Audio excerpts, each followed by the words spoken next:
क्या भविष्यवाणियां सच में होती हैं? पे ये बताया जा सकता है कि फ्यूचर में इसके साथ क्या होने वाला है। प्रेमानंद जी महाराज हैं।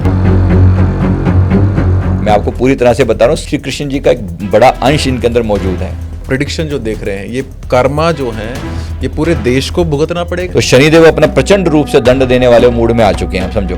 मतलब ये न्यायिक प्रक्रिया एक्टिवेट हो रही है। पीछे भगवान गणपति जी की ऊर्जा से हम कनेक्ट हुए थे, प्यारे बजरंगबली जी, हनुमान जी, उनकी दिव्य ऊर्जा से कनेक्ट कर पाते हैं कि मैसेज को डिकोड करने की कोशिश कर भी क्या फरमा रहे हैं। ये हनुमान जी का था मैसेज। एज ए सनातनी मेरा भविष्य क्या है? सनातन का भविष्य बिल्कुल मोदी जी के पास्ट लाइफ के कुछ कर्मों का इस जन्म में रिलेट कर पाते हैं? मोदी जी का एक जन्म जो है, जितना मैंने देखा था, दुनिया भर के एंजल्स की, देवताओं की ब्लेसिंग्स हैं। पास्ट लाइफ में जाके लोगों को देखते हैं। ये आपको कैसे, कहाँ से आपको ये इन्फॉर्मेशन मिलती है? क्या इसको कोई साधारण व्यक्ति भी देख सकता है? एंजेलिक प्रेडिक्शन होते हैं। लोग रात के 11:11 पे बैठते हैं और मेडिटेशन करते हैं, जाप करते हैं कि देवीय शक्ति को पुकारते हैं। राइट। या कभी ऐसा भी हुआ कि आपको बहुत ही क्लियरली कोई मैसेज मिल गया हो जो आपने सोचा भी नहीं हो और आपको मैसेज मिल गया हो कि ऐसा होने वाला है? सीधे सीधे बोला था। कर्म सिद्धांत कैसे काम करता है? कई बार लोग बहुत मेहनत करते हैं, बहुत ईमानदार भी हैं, लेकिन उसके बाद भी है ना, वो सक्सेसफुल नहीं हो पाते हैं। तो क्या ये किस तरह के कर्म है? कर्म प्रधान विश्व रचरा का, जो जस करें सो तस फल चाका। श्री रामचरितमानस में लिखा है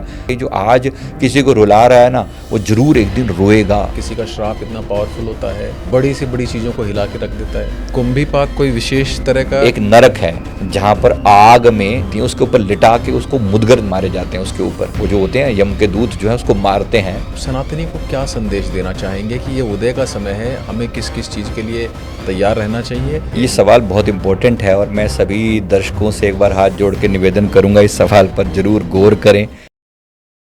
नमस्कार दोस्तों, मैं आपका दोस्त बजरंग प्रजापति। मेरा प्रणाम स्वीकार कीजिए। आज मैं आपको एक ऐसी शख्सियत से मिलवाने वाला हूं जो आपकी पास्ट लाइफ रिग्रेशन थेरेपिस्ट के तौर पर काम करते हैं, जो एक ऑथर भी हैं और भविष्य की भविष्यवाणियां भी करते हैं, जो बताते हैं कि आने वाले समय में क्या होने वाला है और उनकी प्रेडिक्शंस काफ़ी हद तक सही होती हैं। तो स्वागत कीजिए संजीव मलिक जी, लाइफ कोच जी। नमस्कार। तो संजीव सर, हमें ये बताइए कि क्या भविष्यवाणियां सच में होती हैं और क्या इनका कोई विज्ञान से संबंध है? डेफिनेटली भविष्यवाणियाँ होती भी हैं और संबंध भी है जी।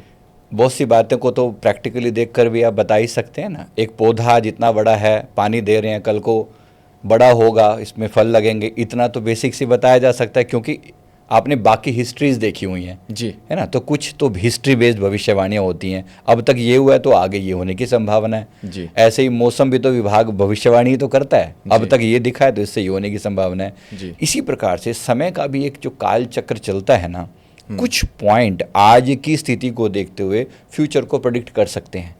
ओके। कुछ तो आज की स्थिति को देखकर, और कुछ बातें फ्यूचर में, कुछ चीज़ें समय और स्थान के हिसाब से पहले से तय भी होती हैं। तो ये प्रेडिक्शंस क्या हम किसी देश के बारे में भी कर सकते हैं, या किसी व्यक्ति विशेष के बारे में कर सकते हैं? नहीं, प्रेडिक्शन बहुत सारी भौगोलिक स्थितियों पर भी डिपेंड करते हैं, लोगों पर भी डिपेंड करते हैं, और यस किसी कंट्री के बारे में भी हो सकता है। एज ए कम्युनिटी जहाँ पे भी बात आएगी ना, कम्युनिटी का अपना एक एनर्जी है। उस एनर्जी की आज की जो विचारधारा है उसके बेसिस पे ये बताया जा सकता है कि फ्यूचर में इसके साथ क्या होने वाला है। तो क्या किसी प्रेसिडेंट की भी हम प्रेडिक्शंस डेफिनेटली कर सकते हैं, डेफिनेटली कर सकते हैं। तो अभी 50% टैरिफ के बाद आप 50% टैरिफ ट्रम्प के बारे में क्या कहना चाहेंगे? आप उनके भविष्य को कहाँ देखते हैं, अमेरिका के भविष्य को, या फिर ट्रम्प की जो जिस तरह से उनकी ये चीज़ें चल रही हैं वर्ल्ड वाइड, तो क्या इम्पैक्ट डालने वाले हैं? भाई सिंपली देखो, ये is going to a disaster. ये डोनाल्ड ट्रम्प का ये जो टाइम पीरियड है, ओवरऑल विनाश काले विपरीत बुद्धि। सिंपली सोचो, भारत जैसा पार्टनर जो आज तक सदा हाथ में हाथ लेके हम चले हैं पिछले 50, 60, 70 सालों से, आज सडनली अपने छोटे से निजी स्वार्थ की वजह से, स्वार्थ भी नहीं है असल में, चिढ़ है, सीधी भाषा में चिढ़ है कि कल तक केवल चाइना के साथ मेरी कंपटीशन थी, आज ये सुपर पावर बना बैठा है अपने आप में। सिंपल, सारे एनालिस्ट देखो, सारे एनालिस्ट सबकी एक ही चीज़ है कि ये इसको बड़ी बुरी तरह से चिड़ मची पड़ी है कि आज ये अपने आप को सुपर पावर जैसा दर्जा कैसे पा रहा है। ये वर्ल्ड की 5th लार्जेस्ट इकोनॉमी भी हैं, 4th के करीब पहुंच चुके हैं और 3rd या होने के करीब हैं। तो इसको आग तो लगेगी ना, बहुत आग लगेगी जो बंदा अपने आप को। ये जो अगर हम कर्मा से देखें तो क्या ये ट्रंप की अपनी निजी चिढ़ है या फिर ये एक कलेक्टिव? दोनों बातें हैं। देखो, एज ए कंट्री हमेशा अमेरिका ने खुद को सुपर पावर समझा है जी, है ना, खुद को सुपर पावर समझता है, हाँ, समझता ही आया, और अपने आप को बनाए रखने के लिए उन्होंने बहुत कुछ किया, बहुत कुछ किया। दूसरे देशों को सप्रेस किया है, दूसरे देशों में झगड़े करवाए हैं, फूट डालो राजनीति करो, राज करो, ये सदा की उनकी परंपरा रही है। संसार में जहां जहां झगड़े हुए हैं इन्होंने करवाए हैं ना। एंटरटेनमेंट के लिए उन्होंने देश बर्बाद किया। बिल्कुल, एंटरटेनमेंट के लिए देश बर्बाद किया, सही कहा आपने। एंटरटेनमेंट के लिए देश बर्बाद जो कर सकता है, वो सिर्फ अपने मजे लेने के लिए ऐसा कर सकता है, वो क्या नहीं कर सकता। आज उसको कोई फर्क नहीं पड़ता उसका खुद का भविष्य क्या होने वाला है। उसको एक ही बात पता है, अगर कोई दिक्कत है कि मैं तो उड़ लूंगा, बाकी सबका क्या होगा, देश किधर जा रहा है। इतना तो बेवकूफ़ कोई नहीं हो सकता कि अपने देश का भविष्य बिल्कुल खतरे में डाल के आप सोचो सारी जगह पर सिर्फ आपको बिजनेस दिखाई पड़ता है, सामने वाले की कोई विचारधारा नहीं। अगर कोई व्यक्ति आपकी विचारधारा को माने तो वो देश, नहीं तो वो है ही नहीं, उसकी कोई एग्जिस्टेंस ही नहीं। अभी तक भारत क्या था, उसके दिमाग में अभी तक भारत की छवि क्या थी, वो सर झुका के चलने वाला मनमोहन सिंह, जरा याद करो। और पिछले है ना 2047 के बाद से लगातार यही तो है, मुंडी हमारी झुकी रही है उनके सामने। अब पहली बार किसी ने सिर उठा के देखा है उसकी तरफ, तो आग तो लगेगी उसको, स्वाभाविक सी बात है। और जब ये पता लग रहा है कि इतनी दुनिया अब इंडिया को देखने लगी है, जिसको हम कभी से जो है ना, हम जिस बात के लिए हम कब से तड़प रहे थे कि हमारा भारत को एक ऐसा दर्जा मिले, दुनिया में विश्व गुरु के तौर पर जाने, अब जानना शुरू कर दिया है, लोगों को समझ में आ रही है। तो आग तो बहुत सी चीज़ों से लगी पड़ी है इंडिया।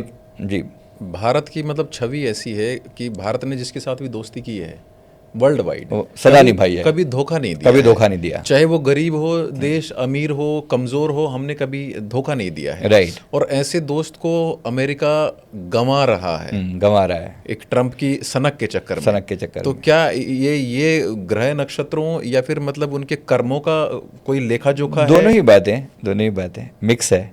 एक समय भी खराब होता है। अब देखो, जो इतना हमारा प्रेडिक्शन है, मैं पूरी कैलकुलेशन वगैरह में ऐसा तो नहीं करता कि ट्रंप का एग्जैक्ट उनका जन्म कब हुआ था, उनकी कोई ऐसा तो नहीं, लेकिन ये जरूर समझ में आता है 2024 से जो शुरुआत हो चुकी है ना, 2024 ये जो पिछले 10 साल का जो टोटल टाइम पीरियड है ना, 2020 से लेकर 2030-31 तक का जो टाइम पीरियड है ना, ये टोटल ओवरऑल एक प्रलय और सृजन जैसा टाइम पीरियड है। एग्जैक्ट ये तो युग परिवर्तन तो नहीं हो रहा, बट एक मिनी युग परिवर्तन जरूर हो रहा है। आप देख रहे हो, मतलब युग के अंदर आप ये मान के चलो कि जैसे एक स्टेप के अंदर सब स्टेप है ये, है ना। 2020 की शुरुआत होती ही हम लोगों ने क्या देखा, कोरोना शुरू हो गया, मार्च से शुरू हो गया था 2020 के, तब से लेकर अब तक कोई कभी भी स्टेबिलिटी तो नहीं रही ना। लोगों ने कितने बुरे से बुरे टाइम देखे हैं 2020 के बाद से। अब ये इस टोटल टाइम पीरियड का बीच का मिड टाइम पीरियड आया है ना, 25 आया, और 25 का भी मिड जैसे जून क्रॉस हुआ। अब यहाँ से एक्चुअल समझो कोई चीज़ रंग दिखाना शुरू करती है। 10 साल का टाइम है, 5 साल के बाद उसका रंग दिखने शुरू हो रहे हैं और ज़्यादा, है ना। शुरुआत तो कब से हो चुकी है, तो वो टफ टाइम हमने देखा। अब ये एक्चुअली 2024 का जो साल बीता है ना, ये बीता है कार्मिक साल, यानी शनि का साल था ये। तो शनिदेव अपना प्रचंड रूप से दंड देने वाले मूड में आ चुके हैं, आप समझो। तो जिसने भी जो तमाशे करके, जो पाप करके छुपा रखे थे, अब देख रहे हो पिछले कुछ समय से लगातार वो पाप सामने आ रहे हैं। मतलब न्यायिक प्रक्रिया एक्टिवेट हो रही है। हाँ, तो ये देखो कितनी बड़ी चीज़ है। आप देखो जितने लोगों ने, केजरीवाल जी का देखो, मैं तो अब जी लगा रहा हूँ, सम्मान देना बनता है, लेकिन बाकी आप देखो किस बंदे ने किस तरीके से जो छुपे गुनाह कर रखे थे, सब निकल के सामने आ रहे हैं। अभी भी बहुत लोग हैं, अभी भी बहुत पेंडिंग है, जिनका हिसाब पेंडिंग है, जो ढीली ढाली शर्ट पहन के घूम रहे हैं, के लोगों को बिल्कुल जिसको मतलब कहते हैं ठग, जिसको कहते हैं ठग के वेश में है, आम इंसान की तरह रहते हैं, वैसे ही दिखते हैं और पता नहीं लगता कहाँ गायब हो गए। राइट।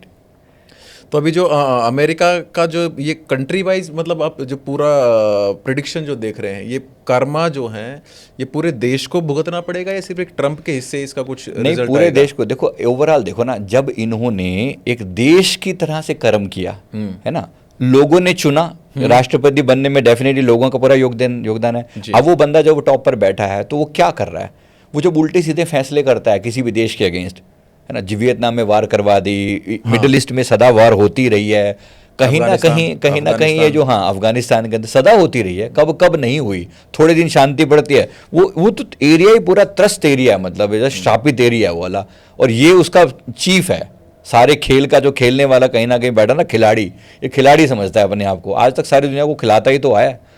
अब कहीं ना कहीं वो जो दुनिया को जो दुख दिए, जो पीड़ाएं दी हैं, एक कलेक्टिव हाय भी तो निकलती है ना दिल से। वो कलेक्टिव हाय का समय है ये। एक तो यूरोप का और अमेरिका का, दोनों का ही बहुत बुरा समय है।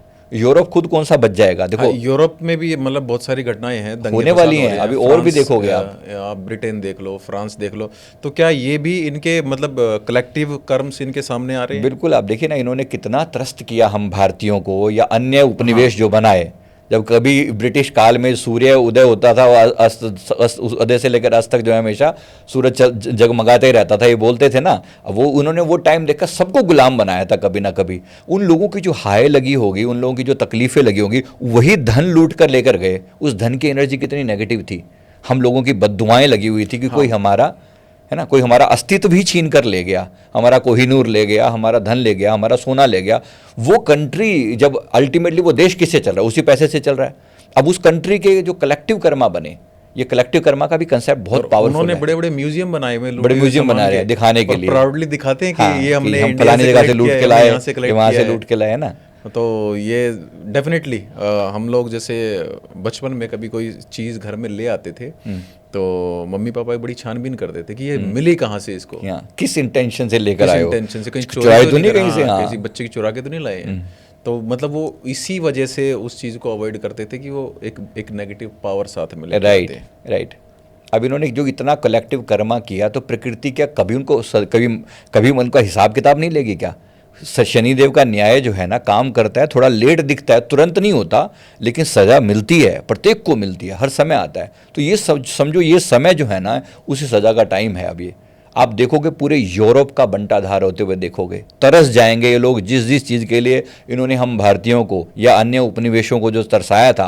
अफगानिस्तान, ये अफ्रीका में इन्होंने थोड़ा थोड़ा दुख दिया लोगों को। अफ्रीका में मेरी एनजीओ के 4-5 प्रोजेक्ट चलते हैं, लोगों को पानी तक के लिए तरसाया हुआ है, पानी तक अवेलेबल नहीं है। टोंगो जैसे कंट्री के अंदर इतनी बुरी हालत है, मतलब कहाँ पानी तक की लाले पड़े हुए हैं। उनको जो आखिर उनका कोई दर्द नहीं है क्या? इतने लोगों की जो बद्दुआएं लगी हैं, ऊपर से उनके पास सोर्सेज बहुत हैं, नेचुरल सोर्सेज बहुत हैं, उनको सब यहाँ ले आते हैं ये अपनी कंट्रीज में, और उनको पानी के लिए भी तरसाते हैं। अब ये देखो कितनी बड़ी बात है ना। अब ये इतना जो दर्द दिया होगा, सबसे ज्यादा सोना निकलता है, वो देश सबसे ज्यादा गरीबी में है। अब देखो इतना जो जिसने दुख दिया होगा, क्या लोगों की हाय नहीं लगेगी? मैं गारंटी से दे रहा हूँ, आज ऑन कैमरा बोल रहा हूँ, यूरोप का विनाश तय है। तरस जाएंगे ये लोग, अपनी अपनी जो बेसिक सुविधाओं के लिए ना तरस जाएं तो कह देना ये समय है। और ये पूरे अमेरिका के विनाश का समय। अमेरिका खंड खंड होगा, ये मैं ऑन कैमरा बोल रहा हूँ आज, खंड खंड होगा। खंड खंड का मतलब ये जो यूएसए है ना, United states of America, Trump is the last president of USA, is the last. After that, after him, अब ये कितना टाइम पीरियड पूरा कर पाएंगे मैं पूरा तो नहीं कह सकता, लेकिन मुझे दिख रहा है शायद इनका टाइम पीरियड पूरा होगा। और जब तक इनका टाइम पीरियड पूरा होगा ना, उससे पहले अमेरिका के टुकड़े टुकड़े शुरू हो जाएंगे। अभी बहुत दुनिया को तोड़ने वालों का अब अपना खुद का टूटने का समय आ गया। लोगों के घर में गृह युद्ध करवाए हैं इन्होंने, गृह युद्ध करवाए। आज हमारे देश के अंदर भी आधी से ज़्यादा जॉर्ज सोरोस की फंडिंग से चल रहा है ये सारा जो तमाशा चल रहा है। ये जो बिहार के इलेक्शंस के ऊपर जो इतना तमाशा हो रहा है, ये हो क्या, कहाँ से हो रहा है? ये फंडिंग कहाँ से हो रही है? ये जितने भी किसान आंदोलन हुए थे, कहाँ से फंडिंग हो रही थी? वो जॉर्ज सोरोस बैठा हुआ है, वही हरकत कहाँ से हो रही है? अमेरिका ही तो है, और उसी जॉर्ज सोरोस को अमेरिका सम्मान दे रहा है। अब देखो कितनी, उनको तो देना है, अभी वो एक आतंकवादी को उन्होंने सम्मानित भी कर दिया। हाँ। और दूसरी बात कि हमारे पड़ोस में एग्जांपल हम देख सकते हैं, बांग्लादेश। हाँ, बांग्लादेश को देख लो, एक ठीक ठाक रास्ते पे देश जा रहा था। हाँ, कैसे विनाश के राह पर लाके खड़ा कर दिया, विनाश के राह पे, और अभी पाकिस्तान के पीछे पड़ गया। अभी देख लो, कह तो ऐसा लगे जैसे लॉलीपॉप दिखा रहा हो, लेकिन अंत में होना क्या? लूट लेके ले जाएगा जो उसको लेके जाना है। अब दिक्कत क्या है, इतना जिस किसी ने लूटा हो गया, क्या परमात्मा छोड़ देगा? कोई तो न्यायकारी होगा ना, देख रहा होगा। तो क्या प्रकृति जो है जब कर्मा का हिसाब करती है, तो क्या किसी कंट्री को भी एक आइडेंटिटी मान के चलती है? डेफिनेटली एक पूरी कंट्री का भी एक वो आइडेंटिटी होती है। इवन जैसे सपोज मतलब पूरे कंट्री ने भी तो गुनाह तो किया ना, पाप तो किया ना, उस पाप के भागीदार तो बने ना। पैसा लूट के लाया गया, उससे अमेरिका थोड़ा रिच हुआ, जितना भी हुआ। सोना लूटा ना, अलग अलग कंट्री से लाके रखा। यूके रिच हुआ थोड़ा सा। यूके का भी मैं आपको गारंटी से बोल रहा हूँ, 5 कंट्रीज का कॉम्बिनेशन है, आपको शायद पता ही होगा इस बात का। मतलब 5 कंट्री मिलकर यूनाइटेड किंगडम जिसे बोलते हैं, ये यूनाइटेड किंगडम के 5 टुकड़े वापस ना हो जाए तो मुझे बोल देना आप। ये मैं आज ऑन कैमरा बोल रहा हूँ कि ये they will break into pieces now. इन्होंने बहुत दुख दिया है, इन्होंने हालत बहुत दिख रहे हैं उनके पूरे जिस वर्ल्ड तरह को से, तकलीफ दी नहीं है ना। आप यूके के टुकड़े देखोगे, आप यूएस के टुकड़े होते हुए देखोगे, और आप सेम वे में ये चाइना के भी एक समय टुकड़े होते हुए देखोगे। ये सब वो अपने अपने फेट को इन्होंने पहले से इनवाइट कर रखा है। जब दूसरों चाइना ने भी लूट लूट के खाया लोगों को, जहां उसको मौका मिलता है वहां पर वो इन्वेड करता है, वहां पर अपना उपनिवेश उपनिवेश तो नहीं बनाता, कर्ज लेकिन वो देता है और कर्ज फिर देकर उसको वापस लौट यूज लेता है। करता है ना, हाँ। यूज तो करता ही है। तो अब इसका समय है इस चीज का। प्रकृति जब वापस करती है ना, और ये देखना अभी जिस कंट्री, इन्होंने एक चीज और जो बहुत बड़ा पंगा, भविष्य मालिका में भी लिखा हुआ है कि 2045 तक यूरोप के लगभग सभी देश पूरी तरह से मुस्लिम हो चुके होंगे। यूरोप की बात ये कर रहे यूरोप की बात कर रहा हूँ मैं, यूरोप की बात कर मतलब रहा हूँ। ईसाई कंट्रीज की आप बात कर मैं रहे हैं, ईसाई कंट्रीज की बात ही कर रहा हूँ, जो कि पूरी दुनिया में अपनी मिशनरीज आप के जरिए मिशनरी के प्रचार प्रसार कर जरिए, रहे हैं। यस, आप खुद देखोगे होता हुआ। ये बात भविष्य मालिका में भी लिखी है, और कहीं ना कहीं आज के आंकड़े भी गवाही देते हैं। आज मैं प्रैक्टिकली बात कर रहा हूँ, आप नेट पे सर्च करके ये देख सुन सकते के मैं हैं। बड़ा ये सब मुस्लिम हैरान हूँ, और ये सब मुस्लिम कन्वर्ट हो जाएंगे, देख लेना, आप ये देख लेना। आज भी उसका एक मेजर हिस्सा इन 2025 के मिड में आज भी इनका मेजर हिस्सा बहुत बुरी तरह से पूरी तरह डोमिनेट हो चुका है वहाँ पर। तो इसमें जब ये सब इतना कन्वर्जन ये सब चल रहा होगा, तो इसमें एज ए सनातनी मेरा भविष्य क्या है? सनातन का भविष्य बिल्कुल डिफरेंट है। सनातन का भविष्य विश्व गुरु का भविष्य है। यहाँ कुछ और ही हो रहा है। एक तरफ तो ये जो मुस्लिम जो है ना, इनका एक तरीके से साम्राज्य स्थापित हो रहा है। एक at the same time this is the time of rise of Sanatan. दुनिया में बस समझो मेजरली 2 ही धर्म बचेंगे। अभी ये सनातन के भी राइज का समय है। ऐसे ऐसे कंट्रीज में सनातन पहुंच रहा है, पहुंचेगा, और हम गर्व से कह सकते हैं एज ए सनातनी होने के नाते कि अब हमारे सनातन को बचाने वाले, हमारे सनातन का झंडा ऊंचा करने वाले लोग हमारे देश में हैं। हमारे लीडर्स हैं, पीएम आदरणीय हमारे मोदी जी, आदरणीय योगी जी, और ऐसी ऐसी हस्तियां यहाँ पर मौजूद हैं। अब हमारे सनातन को पूरा वर्ल्ड जानेगा, और मैं गारंटी से बोल रहा हूँ ऑन कैमरा कि विश्व गुरु तो आज हमें अगले 5 साल के अंदर अंदर हम स्थापित हो ही रहे हैं। As a India, as a Bharat, दुनिया हमें मान रही है इस बात के लिए। एट द सेम टाइम हिंदू राष्ट्र बनने की जो परिकल्पना हम करते हैं, कहीं ना कहीं ये भी होता हुआ दिख रहा है, लेकिन जल्द नहीं, ये अगले 10, 12, 15 साल लग सकते हैं, क्योंकि बहुत संघर्ष है इसमें होने में। पर हाँ, होता हुआ दिख रही है कि चीज़ें वो भी होंगी कभी। तो क्या जैसे अभी टैरिफ वॉर चल रहा है, मतलब ट्रंप धमकियां दे रहा है, या अभी लगाए भी हैं, उसने सैंक्शन भी किए हैं, तो क्या इससे भारत उबर पाएगा, या भारत को कोई रास्ता मिलेगा? 100% मिलेगा। क्या भारत के साथ एक थोड़ी सी हम लोगों के सबके साथ दिक्कत है, एक साइकोलॉजिकल प्रॉब्लम है कि हम लोग रिएक्ट ज़्यादा करते हैं, एक्ट नहीं करते। क्या भारत को ये बात पहले नहीं दिख रही थी कि इसका दिमाग कभी भी सटक सकता है? क्या दिख नहीं रहा था? इतने तो पागल हम लोग नहीं बैठे, हमें पता था। जब पहले एक बार याद कीजिए, जब 98 के अंदर क्रायोजेनिक इंजन नहीं दिया गया था रशिया ने, तब उस समय में हमने अपना क्रायोजेनिक डेवलप किया था, है ना। ये तब की बात है। जब हम पर प्रॉब्लम आई है, जब हमारे ऊपर ऐसी विपदा की घड़ी आते हैं, तब हम उभरते हैं। हम एक्ट नहीं करते, हम रिएक्ट ज़्यादा करते हैं। सिचुएशन आने के बाद हम सोचना शुरू करते हैं। और आज हम इस बात के गवाह हैं। अभी मिड ऑफ अगस्त में है, और हम गवाह हैं इस बात के अगले 6 महीने के अंदर इंडिया की सिचुएशन बिल्कुल डिफरेंट होगी। आज जो ये अमेरिका चिढ़ा रहा है ना, आप 6 महीने के बाद ये बिल्कुल रिवर्स होती हुई चीज़ें दिखाई पड़ेंगी अमेरिका के। इसको ये पता चलेगा, एक तो डी-डॉलराइजेशन के ऊपर मैंने भविष्यवाणी की थी 2024 में कि डॉलर को लोग रिजेक्ट कर देंगे उठा के, और वही होने वाला देख रहे हो आप। 6 महीने के अंदर अंदर होता हुआ देखोगे अगले 6 महीने में, ये दिसंबर जनवरी तक आप होता हुआ देखोगे। पाउंड की सत्ता चलती थी। हाँ, अब इस समय आप बदलना ना। अब देखो, अभी ये डॉलर बिल्कुल डी-डॉलराइजेशन की जो बात कर रहा हूँ ना, ये होता हुआ दिखाई देगा। लोग इंडियन करेंसी में ट्रेड किया करेंगे, इंडियन करेंसी की वैल्यू बढ़ेगी, इंडियन करेंसी में लोग ट्रेड किया करेंगे। 2026 की स्टार्टिंग के 2-3 महीनों में देख लेना, तब तक पहुँचते पहुँचते इंडिया के बहुत सारे विकल्प खुलेंगे। जो MSME है ना हमारा, विदेश जो छोटे और लघु उद्योग जिसको कहते हैं, वो इनके ऊपर विशेष रूप से जोर डालेगा अभी इंडिया। अभी देखना, सारी नीतियाँ इनको समझ में आ चुका है कि ये मानने वाला नहीं है, खड़ूस है, इसका दिमाग है ना सटक चुका है ट्रंप का। और अगर ये सटक चुका है तो सीधा सीधा नहीं मानेगा। अब चीज़ें बदलेंगी, और डेफिनेटली बदलेंगी। और अब हमारे राइज का समय है। थोड़ा सा झटका जरूर लगेगा, अगले 2-3 महीने में थोड़ा सा दिखेगा, क्योंकि एक ट्रैक जो चल रहा था वो लूज हो जाएगा, लूज हो जाएगा। तो इसमें मतलब देखो, सरकार या प्रधानमंत्री या जो भी हमारे मंत्रालय हैं, वो अपने अपने काम करेंगे या योजनाएं निकालेंगे, लेकिन क्या उसमें एक आम नागरिक भी सहभागी बन के इसको और बेहतर कर सकता है, या आप आम नागरिक का इस सिचुएशन में क्या भविष्य देखते हैं? वो सफ़र करेगा, या वो इसमें देखो, एक थोड़ी तकलीफ तो मिलेगी, एक मजबूत पिलर बन के निकलेगा? थोड़ी सी तकलीफ अगले 2-3-4 महीने तो हैं, टफ हैं, थोड़े टफ हैं।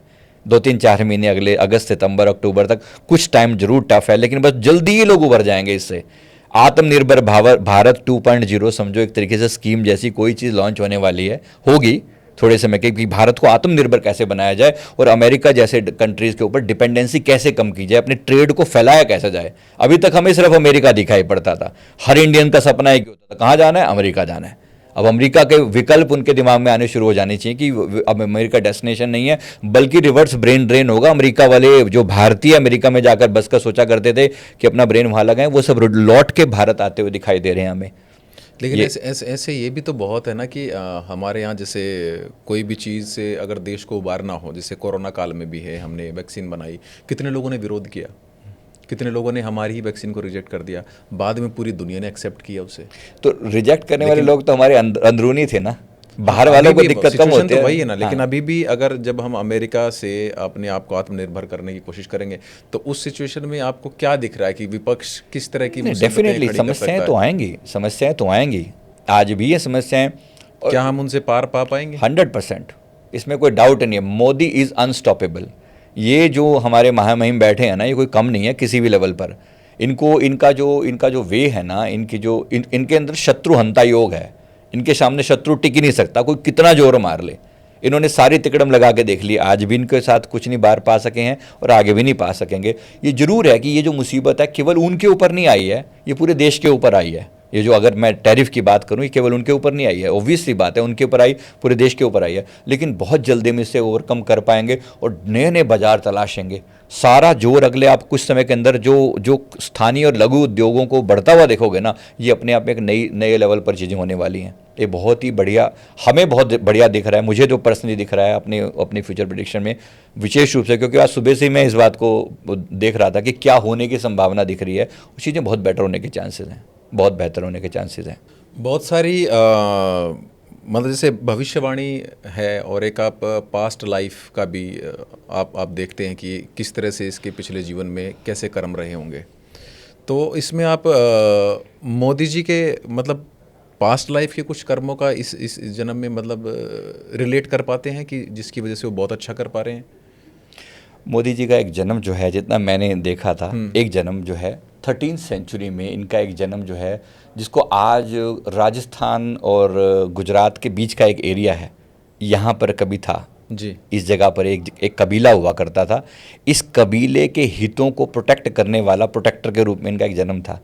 मतलब काइंड ऑफ सेनापति उस समय में, बट सेना नहीं थी, वो धर्म की रक्षा वाला खेल था कि हमारी संस्कृति को कोई और किसी तरीके से हमारे इन्वेड ना करे, तकलीफ वो ना करे, तो इन्वेजन ना करे, मतलब हमारी संस्कृति बदनाम ना हो, उस पर कोई गलती। तो उस समय में दूसरे कंट्रीज जो है ना, विशेष रूप से टर्की वगैरह से आके, ये बात 13वीं सेंचुरी की कर रहा हूँ, तो टर्की वगैरह से आके कुछ ये लुटेरे टाइप के जो है, ये हमारी कंट्री को इन्वेड किया करते थे, जैसे पीछे बाद में मुस्लिम वगैरह ने सब ने किया।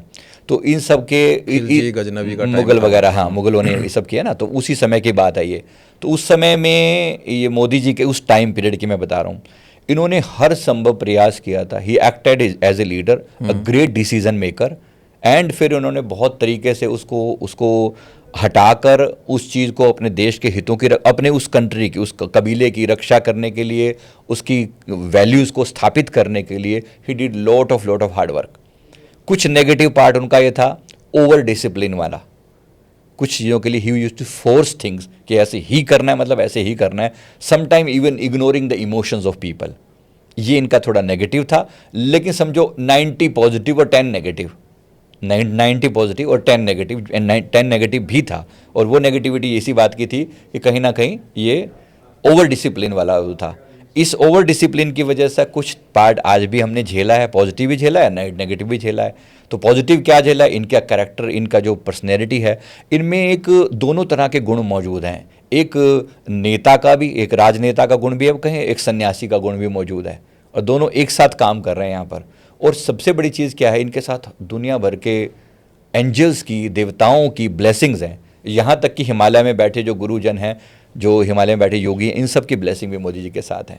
वो सब चाहते हैं कि भारत, हमारा देश जो है वो तरक्की करे, और इसलिए वो इसको एम्पावर भी कर रहे हैं। हम सबकी भी कलेक्टिव ब्लेसिंग्स, सभी ऋषि मुनिगणों की कलेक्टिव ब्लेसिंग भी साथ हैं। तो इन सब का सनातन के रूप में स्थापना होने का जो श्रेय है ना, ये मोदी जी को जाता है। और ये आगे आने वाला समय भी इनका यही दिखाई पड़ रहा है। He will establish the things, he will establish the values, he will make India to such a powerful level जहाँ पे दुनिया सैल्यूट करे हमारे देश को। सनातन का वो झंडा जो इन्होंने लिया है अपने हाथ में ना, अब तक देखो, अब से 15 साल पहले क्या हालत थी, अगर हम याद करके देखें 2014 से पहले हमें हिंदू कहते हुए डर लगता था। कॉरपोरेट ऑफिसेज में अगर दिवाली या किसी त्योहार पे आप कुर्ता या ट्रेडिशनल पहन के चले गए तो लोग ऐसे देखा करते थे, ये किस तरह का आदमी है। राइट। लेकिन आज वही ट्रेंड बन गया। ट्रेंड बन गया, फर्क है ना।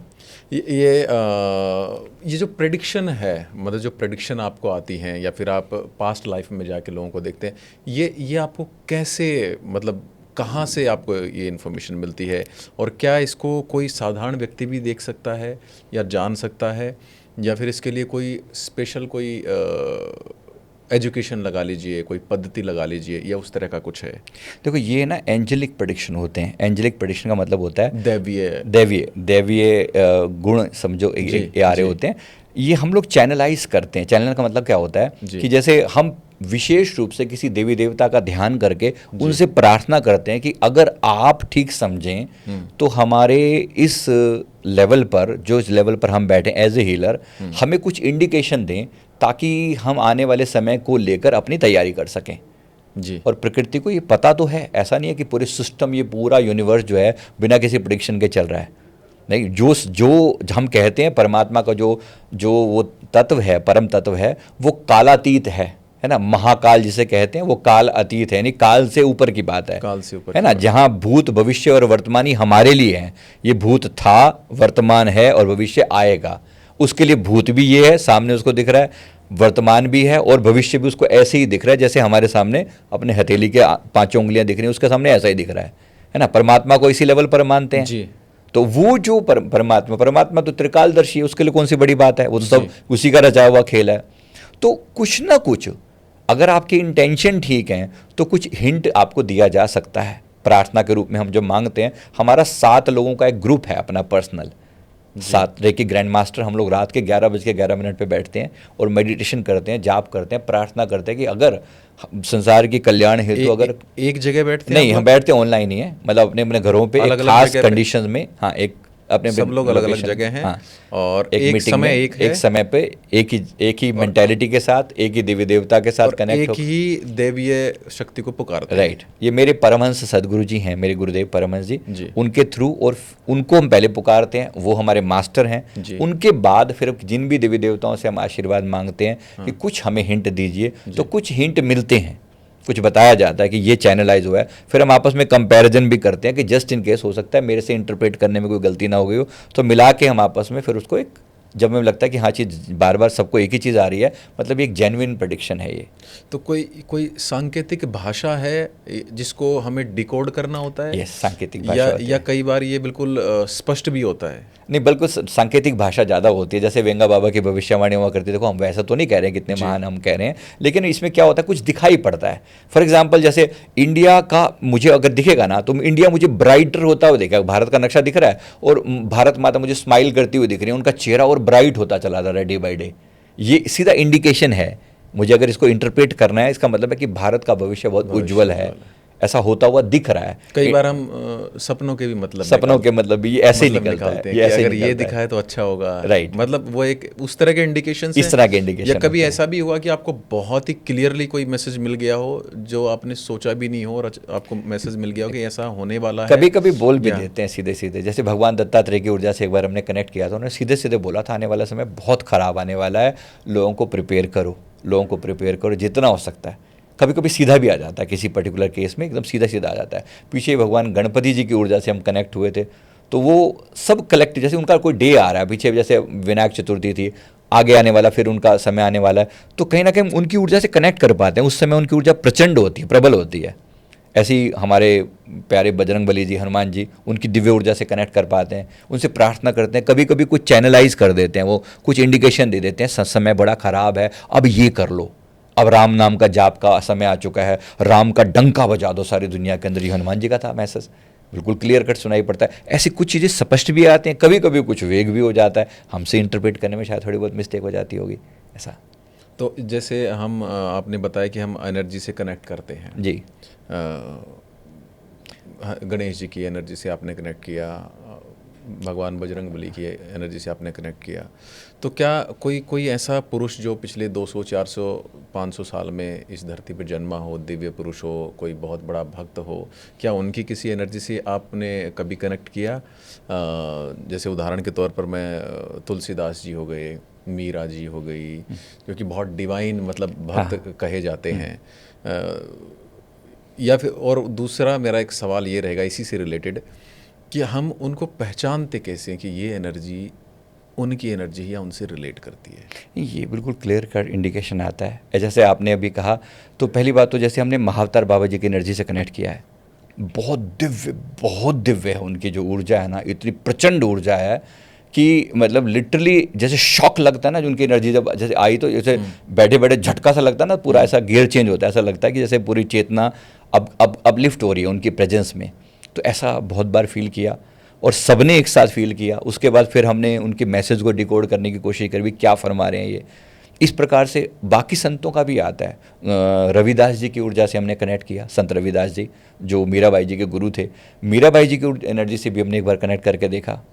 मतलब इनकी इंडिकेशन आते हैं बेस्ड ऑन जैसा इनका हमारी जो जैसी नीड होती है ना, उसके बेसिस पे हम प्रार्थना करते हैं, है ना। जो हमारी नीड का मतलब है, कोई भी व्यक्ति करता है। जब आप जैसे भगवान अब जैसे भगवान शिव का समय चल रहा है, लोग प्रार्थना करते ही करते हैं, है ना। आप सिंपली कोई भी व्यक्ति ऐसा कर सकता है कि प्रभु मैं इस दुविधा में हूँ, मेरी पर्सनल चीज़ों के कल्याण के लिए आप मुझे कुछ हिंट दीजिए कि मेरी समस्याओं का समाधान हो सके, समाधान हो जाए। राइट। जैसे हम करते ही हैं, कावड़ वगैरह ला रहे हैं या नहीं भी ला रहे, तब भी हम प्रार्थना करते हैं, जप करते हैं। या नवरात्रों का समय आता है तो माँ से प्रार्थना करते हैं, हनुमान जी का समय आता है तो उनसे प्रार्थना करते हैं। कहीं ना कहीं ये प्रार्थना रहती है, तो हम पाते हैं कि उनकी ऊर्जा हमें कहीं ना कहीं भरपूर कर देती है एक इंडिविजुअल लेवल पर। अब यही बात जब हम बड़े लेवल पर करते हैं कि जैसे हम सोचते हैं कि पूरी पृथ्वी के लिए मान लो हम हीलर अगर जितना हम कर सकते हैं, मैं नहीं कह रहा हम सबका भला कर सकते हैं, लेकिन जो लोग मेरे संपर्क में हैं मैं उनके लिए जरूर कुछ ना कुछ कर सकता हूँ। तो उनके लिए हम जब प्रार्थना करते हैं तो हमें कलेक्टिव कॉन्शियसनेस से जवाब आता है, तो आती हैं और सब लोग कर सकते हैं ऐसा। सावन के महीने में भगवान शिव की पूजा ज़्यादा होती है। किसी और थोड़े दिन बाद गणेश जी का एक उत्सव रहेगा, उसके बाद नवरात्रे आएंगे, फिर हमारे पितरों के श्राद्ध आएंगे। तो क्या ये जो समय है, जो हमारे सनातन धर्म के हिसाब से जो चलते हैं कैलेंडर, तो क्या ये समय इस समय पे उस पर्टिकुलर देवी देवता से कनेक्ट करना इजी होता है? Yes. सपोज करो आज मैं भगवान शिव की एनर्जी से रिलेट करना चाहूँ तो आज ज़्यादा आसान है या किसी और मंथ में ज़्यादा आसान है? डेफिनेटली सावन का ऐसा भी महीना होता है? हाँ, समझो एक तरीके से इनका अपना अपना टाइम है, जैसे कंट्रोल करने का, ब्लेसिंग देने का। तो ऐसे ऐसे वो दिन फिक्स किए गए हैं, अकॉर्डिंगली उनकी ब्लेसिंग उस समय में ज़्यादा होते हैं। तो सावन का महीना तो वैसे हमारे भोले बाबा का महीना कहा जाता है, तो बहुत बढ़िया है, इस तरीके से एनर्जी से कनेक्ट किया जा सकता है। मतलब इजी है कंपैरेटिवली, इन दिनों में थोड़ा ज़्यादा आसान होता है, बाकी दिनों में भी वो सदा उपलब्ध हैं, अपने भक्तों के लिए सदैव उपलब्ध हैं। अब सोचिए किसी को विपदा आने पड़ी है तो वो वेट थोड़ी करेगा कि कब वो समय आएगा, है ना। वो विपदा आने के लिए तो वो हमेशा उपलब्ध हैं। In case of emergency they are always there. But हाँ, नॉर्मल जैसे होता है ना, अभी ओपीडी का टाइम ये है, लेकिन इमरजेंसी में 24/7 कॉल अवेलेबल है। तो ऐसा भी सिस्टम तो रहता ही है, हमेशा रहता है। मतलब इस समय में अवेलेबिलिटी थोड़ी ज़्यादा है, थोड़ी ज़्यादा है, ईजी है उनकी फ्रीक्वेंसी को पकड़ना। राइट। आप कर्मों को खेती कहते हैं, तो कर्म कैसे खेती हो सकती है? मतलब हमारे लिए, हमारे भविष्य के लिए, जैसे हम कोई पेड़ पौधा लगाते हैं, हमें पता है एक समय के बाद इसका फल आएगा, इतना बड़ा होगा, छाया होगी, जो भी मुझे उससे प्राप्त करना है, हमें एक अंदाज़ा होता है। तो क्या कर्मों को भी खेती कहना उचित है, या कर्मों के भी फल ऐसे ही आते हैं जैसे हम एक पेड़ को लगाते हैं? है ना, जैसे आप बीज बोते हैं तो बस ऐसे ही समझो, बीज बो रहे हैं तो आपको पता है, आप अगर आप आम का पेड़ लगा रहे हैं तो कल आपको आम खाने को मिलेंगे, आज नहीं तो कल। हालांकि उसमें टाइम लग जाएगा, 5 साल लगे, 10 साल लगे, 15 साल लगे, चीज़ें हैं। अकॉर्डिंगली जामुन है, अमरूद है ना, अन्य पौधे हैं, तो जैसा आप लगाते हो बेस्ड ऑन कि वो कैसा पौधा आप लगा रहे हो, वो कब फल देगा, आपको कहीं ना कहीं एक अंदाज़ा होता ही है ना। बस ऐसे ही कर्मों के बारे में भी हम बेशक जानते नहीं हैं पूरी तरह से, लेकिन ये तो पता है कि एक बुरा कर्म हम करने जा रहे हैं, ये कुछ ना कुछ बुरा रिजल्ट देगा ही देगा। एक व्यक्ति आज करप्शन कर रहा है, एक व्यक्ति कहीं से रिश्वत ले रहा है, पहली बार उसका मन कचोटता जरूर है, वो जानता है अंदर से कि बुरा काम कर रहा है, जानता है कहीं ना कहीं। बेशक ये बात अलग है कि अपने स्वार्थ को ऊपर रख के वो उस चीज़ को डिनाई कर दे और अपने बाप को इग्नोर कर दे, लेकिन एक समय तक उसको पता जरूर लगता है कि वो बहुत बुरा काम कर रहा है। अगर वो इग्नोर करता चला जाए उसको और बुरा काम करता चला जाए, एक समय के बाद उसको रिजल्ट जरूर भुगतना पड़ेगा। तो उसने खेती की है, वास्तव में समझो कि उसने एक बीज बोया बुरे कर्म का, तुरंत रिजल्ट नहीं देगा लेकिन कुछ समय के बाद रिजल्ट अवश्य देगा। अब कितना समय लगेगा ये डिपेंड करता है कर्म कैसा है और उस बंदे का लेवल कैसा है, वो सुधरने के मूड में है या नहीं है। परमात्मा हमें पूरा चांस देता है शायद हम सुधर जाएं, लेकिन ना सुधरें तो फिर रिजल्ट भी है। तो क्या हम ऐसा मतलब जान सकते हैं किस तरह के कर्म के किस तरह के रिजल्ट होते हैं? ये कुछ डेफिनेटली हर तरह के कर्मों का जैसे रिजल्ट आप देखते हैं ना, जैसे नॉर्मली हम लोगों के 6 तरह के प्रॉब्लम वाले लोग हमारे पास आते हैं एज ए पिलर थेरेपिस्ट, लोग अपनी समस्या बताते हैं। सबसे जो प्रोमिनेंट समस्या रहती है देखो क्या, रिश्तों की समस्या। मेरी पत्नी मुझे धोखा दे रही है, मुझे चीट कर रही है, पार्टनर मेरा विश्वास तोड़ रहा है, या मेरी ज़िंदगी में लोग मुझे ऐसा चीट करने वाले लोग ही मुझे क्यों मिलते हैं, इस टाइप का। शादी नहीं हो रही या शादी हो गई या बच्चे नहीं हो रहे, इस तरह की प्रॉब्लम। या फिर फिनेंशियल इश्यूज़ है ना, पैसा नहीं आ रहा मेरे जीवन में, बार बार रुकावटें आ रही हैं, जीवन बिल्कुल स्लो चल रहा है, ऐसा लगता है कि मेरे साथी मुझसे कहीं आगे निकल गए और मैं बहुत स्लो चल रहा हूँ। ये भी इस टाइप की प्रॉब्लम आती है। ये नॉर्मली आदमी हर एक ये सोचता है। अब ये क्या हो रहा है सोचो। अब एग्जैक्ट अगर मैं इसके पीछे की थोड़ी सी हिस्ट्री के अंदर जाऊँ, अब एक एग्जाम्पल से बताऊँगा तो आपको बिल्कुल क्लियर हो जाएगा। एक स्त्री जो है हमारे पास आई, किसी बहुत बड़ी संस्था की, अब मैं नाम नहीं ले सकता ओपनली, किसी बहुत बड़ी संस्था की, बहुत बड़ी लेवल की वो प्रीस्ट है समझो, काइंड ऑफ एक बहुत बड़े लेवल पर एस्टैब्लिश्ड हैं वो।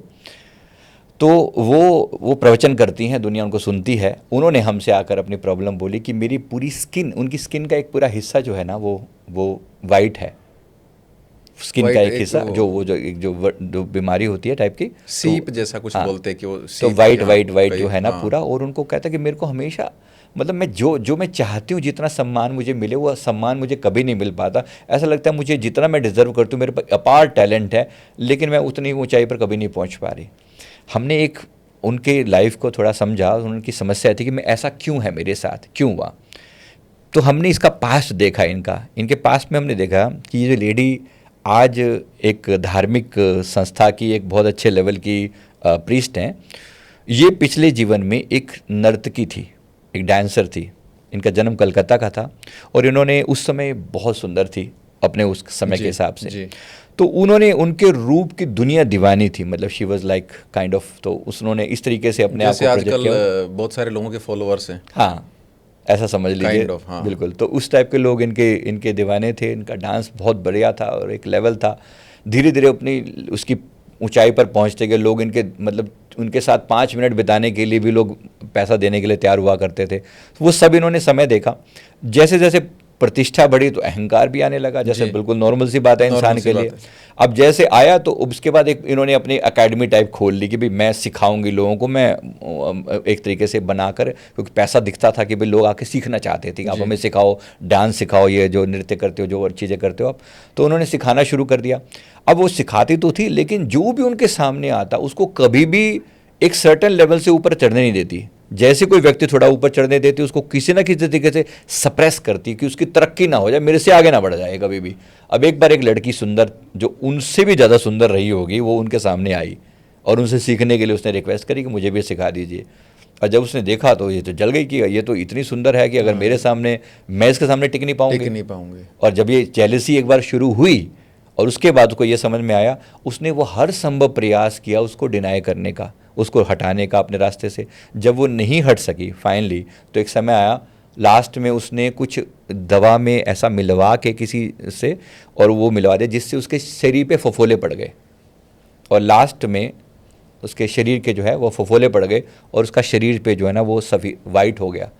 तो उसका शरीर उन्होंने गंवा दिया, मतलब अपने कुछ ना कुछ उनको ऐसा हुआ कि लास्ट में उस वजह से उनका पूरा जो चेहरा था वो कुरूप हो गया। और उस वजह से ओवरऑल जो रिजल्ट निकला, इन्होंने कितने लोगों के जीवन में रुकावटें डाली, उनकी तरक्की रोकी, इस जीवन में इनकी तरक्की नहीं होती। और जिसके जीवन में वो तकलीफ डाली, इस जीवन में इनके वही रोग, जो बीमारी इन्होंने दूसरों को दी, वो रोग इनके जीवन में लौट कर आया।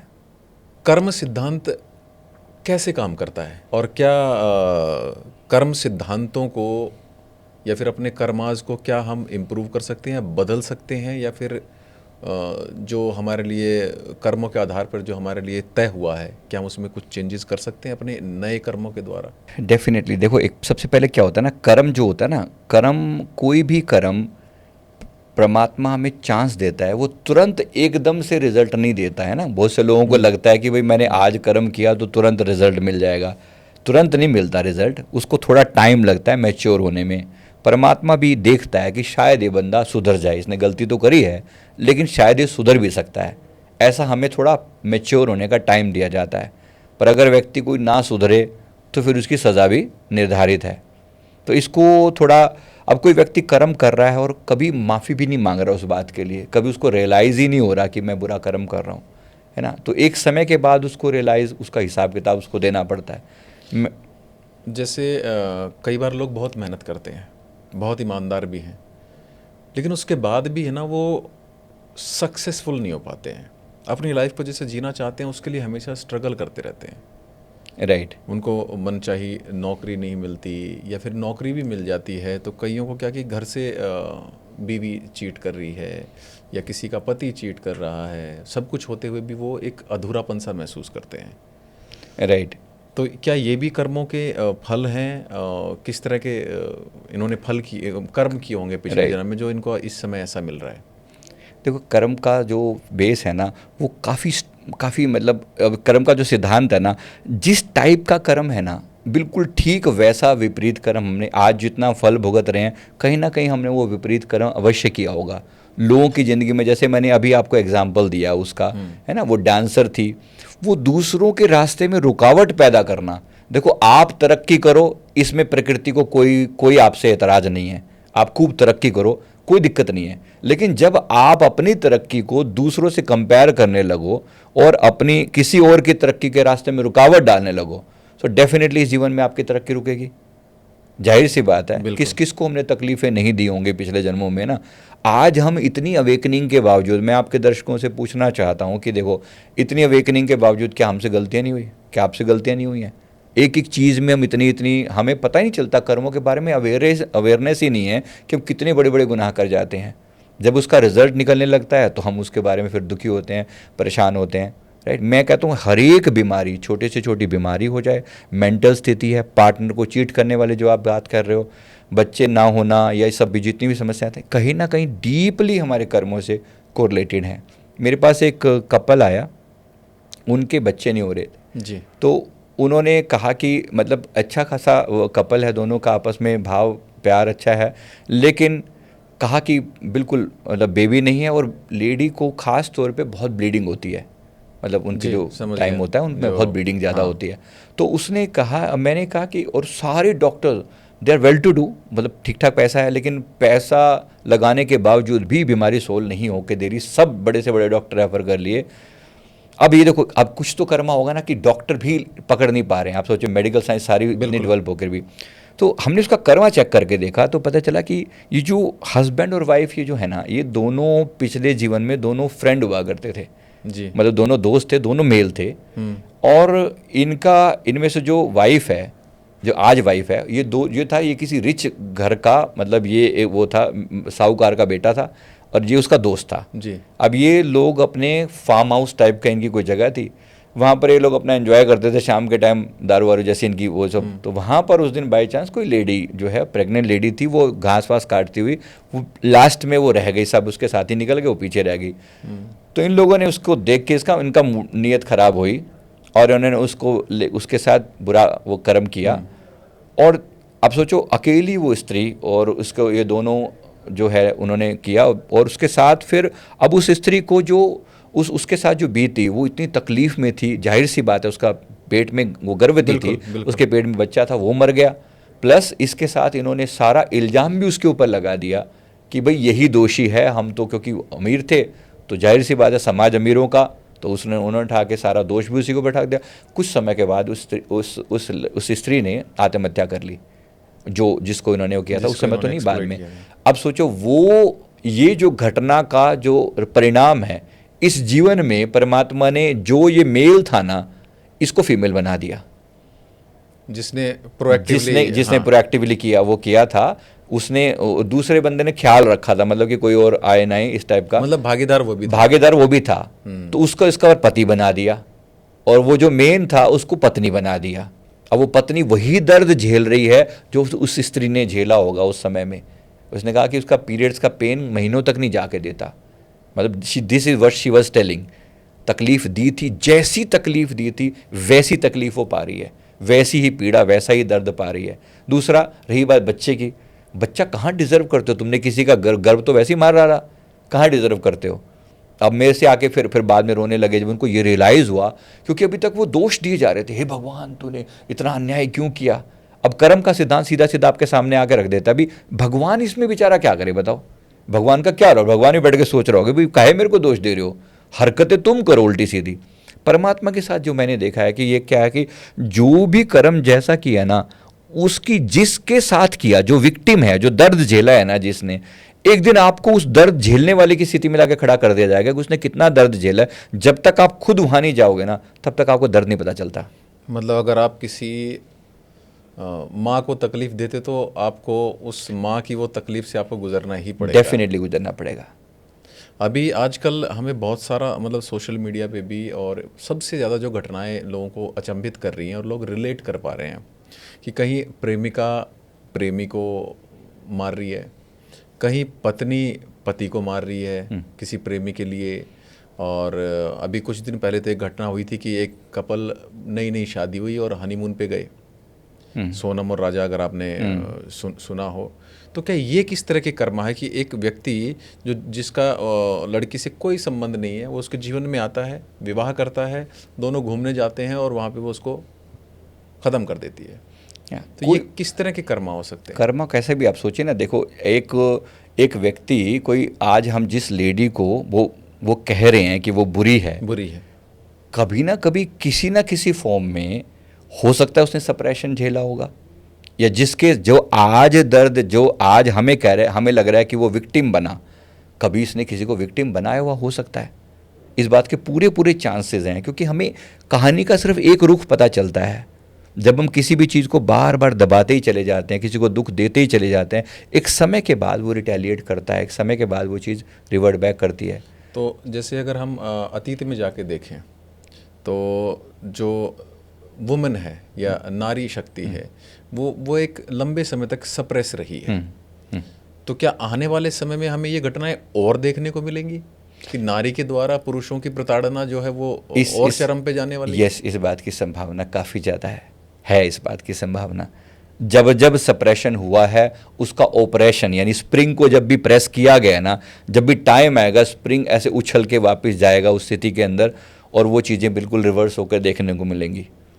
हमने सिर्फ फीचर फिल्म का एक पार्ट देखा है, मतलब जो फाइनल घटित हुआ है, एक पार्ट हमें कहीं ना कहीं पीछे जाकर जरूर देखना चाहिए ताकि हम उसे जान सकें। ये सारी पार्टनरशिप के लिए ट्रू है, सारी पार्टनर्स के लिए, स्त्रियों के लिए भी उतना ही जितना पुरुषों के लिए ट्रू है। अभी मैंने आपको पुरुष वाली बात बताई कि वो स्त्री बनकर झेल रही है वो दर्द जो उसने कभी पुरुष बनकर किसी को दिया था, किया था किसी का। देखो उसका कहने को कितना बुरा लगता है, आज ये शब्द सुनना भी हमें बुरा लगता है, लेकिन जिसको वो दर्द दिया होगा उसकी मनस्थिति को एक बार सोचा होता तो कितनी तकलीफ होती है ना। वो बेचारी क्या सोच के आई थी और तुमने उसको क्या कर डाला। अब आज इसके साथ कुछ बुरा हो रहा है। आज हम सोचते हैं, ऐसे कोलकाता रेप केस में भी लोगों की इतनी भावनाएं उमड़ के आ रही थी कि हम पता नहीं क्या कर डालें। अब सोचो, जब इतनी आपके अंदर आज इतने इमोशंस होते हैं, कहीं ना कहीं ये समाज की ये व्यवस्था कभी उल्टी भी रही होगी, रिवर्स भी हुआ होगा। हाँ, रिवर्स रहा है कई बार। तो मतलब आज से अगर थोड़े दिन और पहले जाएं, कुछ ज़्यादा समय पीछे जाएं, तो रेप का दोषी, और इवन आज तो आप चले जाइए ना, जितने भी इस्लामिक कंट्रीज़ हैं उसमें तो आज भी रेप का दोषी लड़की को ही ठहराया जाता है। बिल्कुल ऐसे कि आप घर से अकेले क्यों निकले। अब यही घटना देखो कितनी बड़ी बात है आज जब दिखती है ना।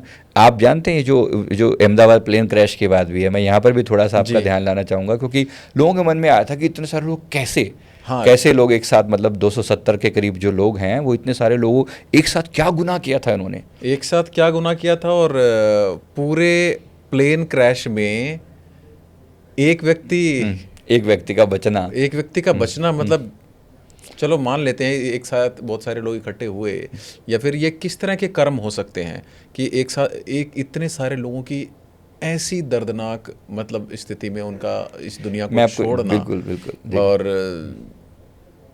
क्या एक जैसे कर्म रहे होंगे इनके? मैं वही उसी चीज़ को थोड़ा सा आ रहा था इस बात के ऊपर, क्योंकि देखो जो बहुत से लोगों का सवाल है ये वाला, कलेक्टिव कर्मा बहुत बड़ा कंसेप्ट है। जब हम कोई कर्म ऐसा करते हैं कलेक्टिव कर्मा के नाम पर, मैंने जो देखा, अब देखो सारे 270 लोगों का एक ही कर्मा तो नहीं था, इनके अलग अलग कर्मा थे, लेकिन कंबाइंड होकर हमें दिखाई पड़ा। जैसे मुझे दिखाई पड़ा कि ग्रुप ऑफ पीपल, इनमें से एक ग्रुप ऑफ पीपल जिनकी संख्या लगभग मैं 40-50 रही थोड़ा होगी। सा विराम देना चाहूँगा कि आपने जो ये इनके कर्मा देखे, तो ये कलेक्टिव देखे या फिर इनमें से किसी 2 4 5 लोगों के देखे आपने, जिससे आपको अंदाजा हुआ? नहीं देखो, क्योंकि सबकी फ़ोटो वगैरह उपलब्ध नहीं थी तो मैं इंडिविजुअली तो चेक नहीं कर सकता था, लेकिन कुछ चीज़ों का हम जब जिज्ञासा रखते हैं ना परमात्मा के आगे, एंजल्स के आगे, जैसे मैंने आपको कहा भविष्यवाणी के रूप में, तो उनसे प्रार्थना करो तो वो रिप्लाई करते हैं। हमने ये प्रार्थना शनिदेव के आगे रखी कि इनको किस कर्म का दंड मिला है, तो उन्होंने कुछ झलकियां दिखाई, उन्होंने बहुत सारी अलग अलग पार्ट दिखाए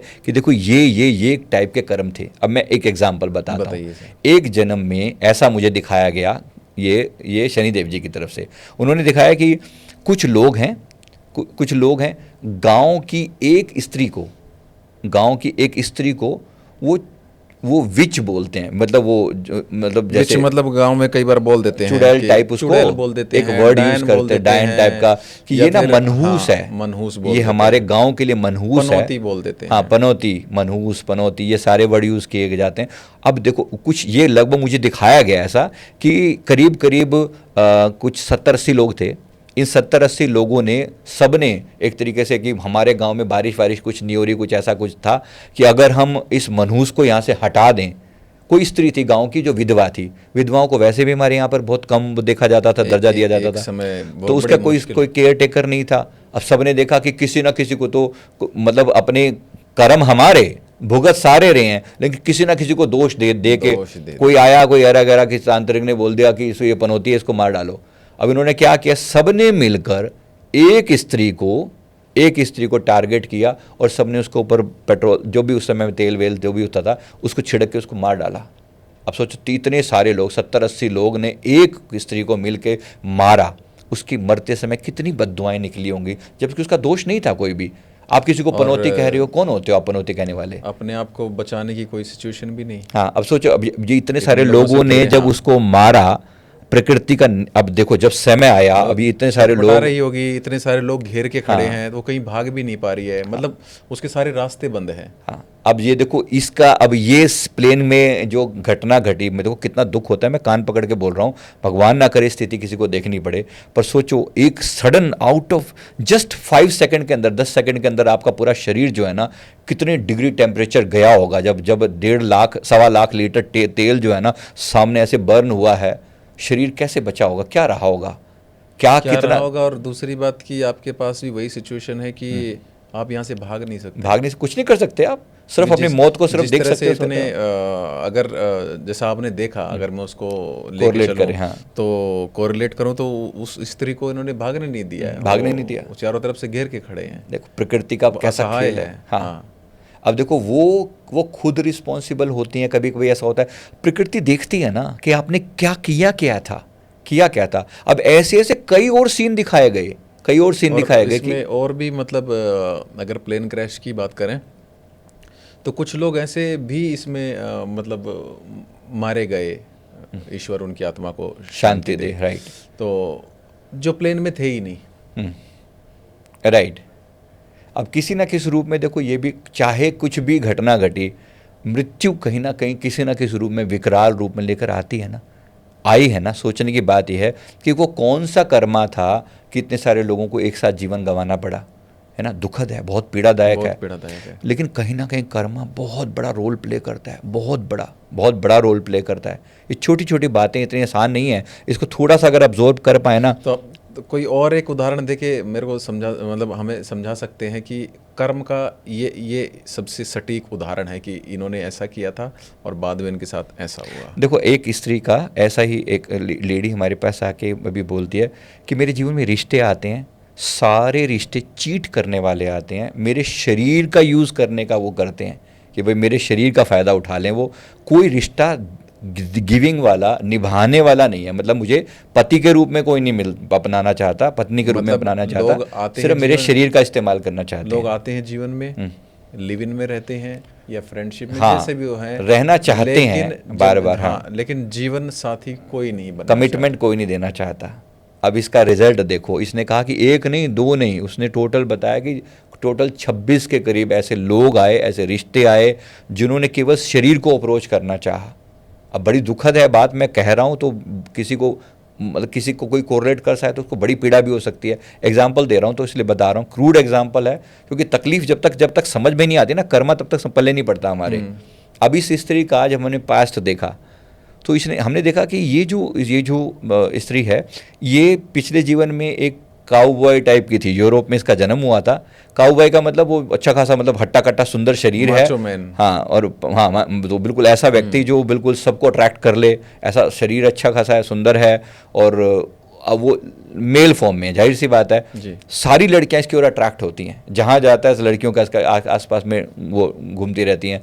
तो ये किसी को भी अट्रैक्ट करता है। सबका बस एक ही चीज़ है, इसका कैसे फ़ायदा उठाऊं, इसका कैसे फ़ायदा उठाऊं, कैसे फिजिकली उसका अब्यूज़ करूं, कैसे उसका यूज़ करूं। He did that. वो लड़कियां रोती रह गई, उन्होंने अपना भाव समझा, अपना प्यार समझा, और इसने सिर्फ और सिर्फ उनके शरीर का फ़ायदा उठाया। एक नहीं दो नहीं, उसने 32 के करीब टोटल, हमने काउंट देखा 32 के करीब। अब देखो 32 और अभी 26 लोगों जीवन में इसके आ चुके हैं, बाकी भी आने बाकी हैं, बाकी भी आने बाकी हैं। ये हमसे पूछ रही थी कि अब मेरा क्या होगा। अब देखो, आज ये अपने आप को सॉफ्ट साबित करे, आज अपने आप को जितना भी सॉफ्ट साबित करे, इनोसेंट साबित करे, लेकिन मेरी कोई गलती नहीं है, मेरी कोई गलती नहीं है। गलती है, भारी भरकम गलती है, कोई मजाक नहीं हो रहा है। प्रकृति किसी की ना तो किसी की हितकारी है और ना किसी की दुश्मन है। कर्म प्रधान विषव रच राका, जो जस करें सो तस फल चाका, श्री रामचरितमानस में लिखा है। इसी प्रकार कर्म प्रधान विषव है। तो याद रखना चाहिए कहीं ना कहीं, जो आज किसी को रुला रहा है ना, वो जरूर एक दिन रोएगा, जरूर तकलीफ पाएगा। एक बंदा बता रहा, मुंह में ना ऐसे सूजा रहता है इसके, यहाँ पर कुछ ऐसे गले में कुछ उसका तकलीफ रहती है, बार बार बड़ी पीड़ा में था। कहता है अभी भी मेरे पेन हो रहा है, और इतने इलाज करवा चुका है जिसका कोई हिसाब नहीं। मतलब ठीक ठाक से कंडीशन है पैसे वैसे के मामले में, लेकिन सब चला के भी उसका कुछ भी वो नहीं आता। हमने पास देखा, कहता कि क्या गर्म किया होगा। पास देखा, पास जन्म में इसका एक घर में एक नौकरानी है। उस नौकरानी को ये मतलब नौकरानी इसके लिए खाना बनाती है, अकेला है, स्त्री नहीं है इसकी, तो नौकरानी इसके लिए खाना बनाती है। उस दिन इसके लिए खाना बना के रखा नौकरानी ने, गुस्से वाला था, भयंकर गुस्से वाला, मतलब ऐसा।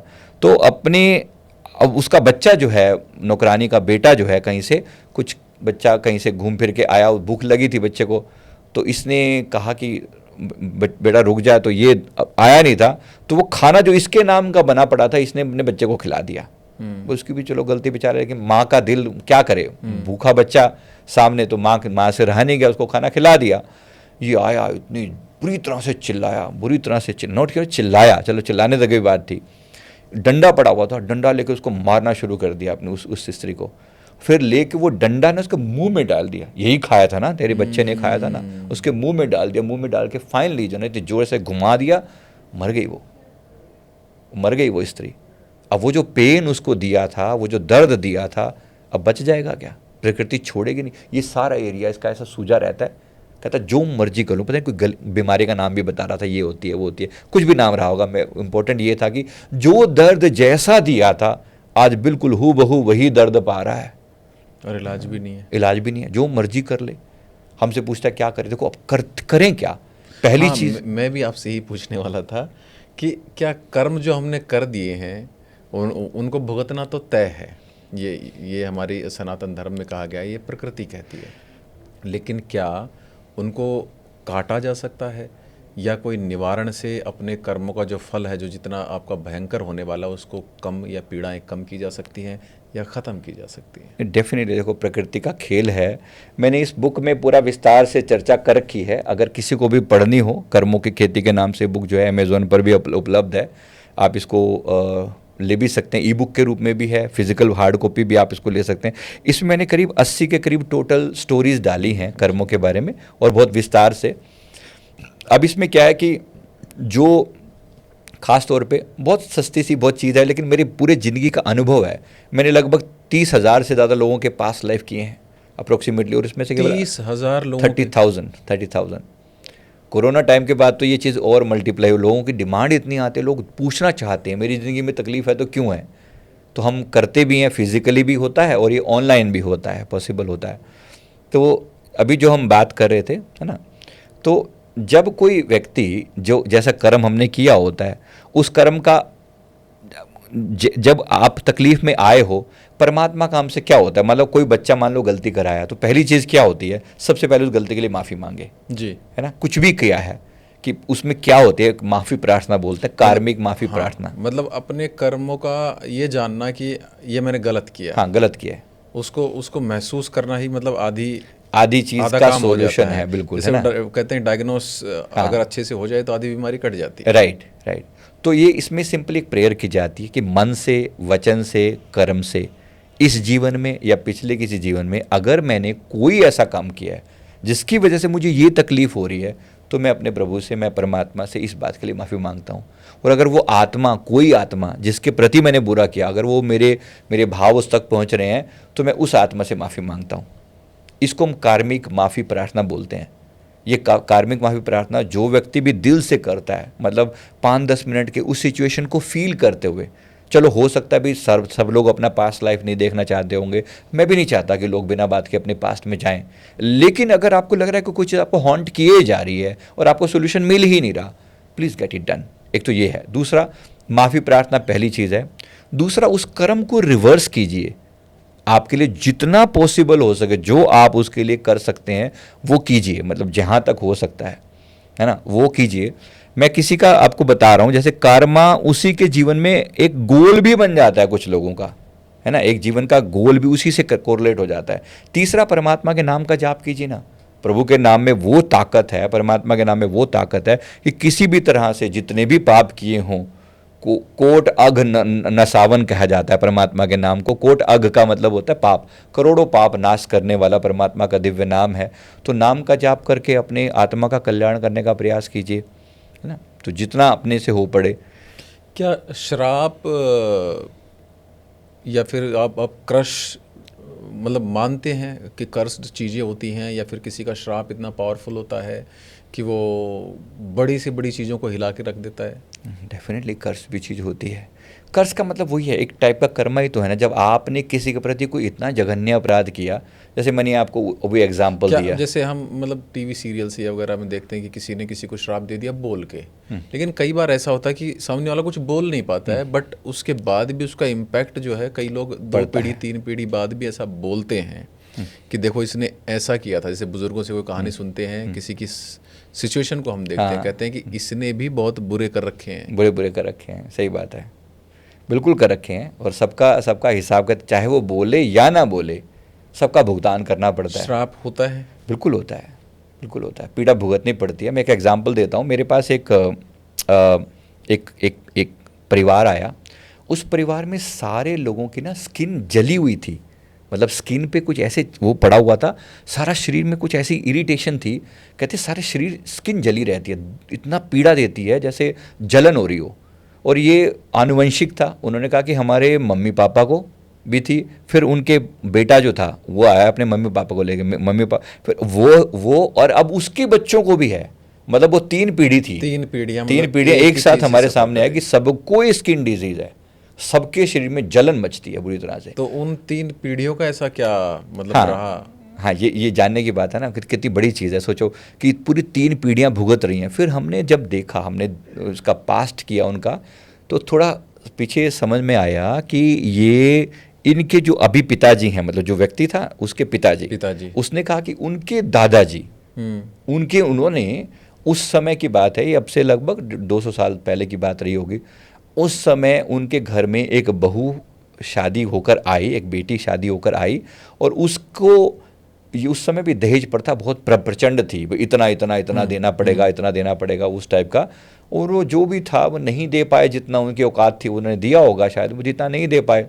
तो इन लोगों ने ज़्यादा दहेज के लालच में एक दिन उसको मारने की ठान ली कि उसको मार डालेंगे। वो जैसा पहले हुआ करता था, भाई इसको अब मौका मिला है, दूसरा विवाह कर लेंगे, वहाँ से बहुत सारा दहेज मिलेगा। अब उसको मारने के लिए इन्होंने वही अपना जैसे पेट्रोल तेल वेल जो भी था वो लगा के डाल के उसके ऊपर, और उसको जला डाला, उसको आग। अब वो जो स्त्री का शरीर जल रहा है, पूरे शरीर में ऐसे आग लगी पड़ी है, जल रही है। मुश्किल जो शरीर त्यागना है वो इसी को कहते हैं कि कुछ भी करना है, पीड़ा के साथ जो जा रही है ना, किसी को जल के नहीं मरना चाहिए। अब इसकी जो पीड़ा, उसके अंदर से जो आग, उसके अंदर से जो आह निकली होगी, ये है श्राप। जो वो दर्द है ना, वो दर्द झेला उसने, तो उसने दिल से कहा उस स्त्री के मन से। अब वो बोली या नहीं बोली ये तो नहीं हमें दिखा, मतलब उसकी फीलिंग थी कि जैसे मैं आज जल के मर रही हूँ, वैसे तुम्हारी 7 पीढ़ियाँ, उसने कहा 7 पीढ़ियाँ इसी प्रकार, इसी जलन से पीड़ित रहेंगी, 7 पीढ़ियाँ। अब वो देखो, उसका श्राप इनकी उस पीढ़ियों से चला आ रहा है, अब ये इनकी 4थी पीढ़ी हमारे सामने है जो झेल रही है। तो जैसे कि हम जैसे कार्मिक सिद्धांत पे जाते हैं, तो एक शरीर से दूसरे शरीर को ही मिलता है, या इन दोनों शरीरों के बीच में जो एक आत्मा का समय होता है, क्या उसे भी ये पीड़ाएं मिलती हैं, या फिर ये इन चीज़ों से सफ़र करना पड़ता है? नहीं, बिल्कुल होता है कि जब कोई जघन्य पाप होता है तो उसके लिए हमारे यहाँ नरकों का प्रावधान भी है। जब हम आत्मा यहाँ से जाती है तो वो भी भुगतती है ना, तो वो भी, उसका भुगतान भी जारी रहता है। तो वो जो आत्मा उस लेवल पर जाती है तो वहाँ पर भी है। जैसे मैंने आपको वो जो बताया था ना, वो अभी मैंने एक एग्जांपल दिया था, उसका मैंने पास्ट में ये बात बतानी, उसमें रह गया पॉइंट, कि जब वो उन्होंने उस रेप जैसा कृत्य किया था उस स्त्री के साथ, जी जी, उसके बाद हमने वो देखा था कि कुंभी पाक नाम का नरक था।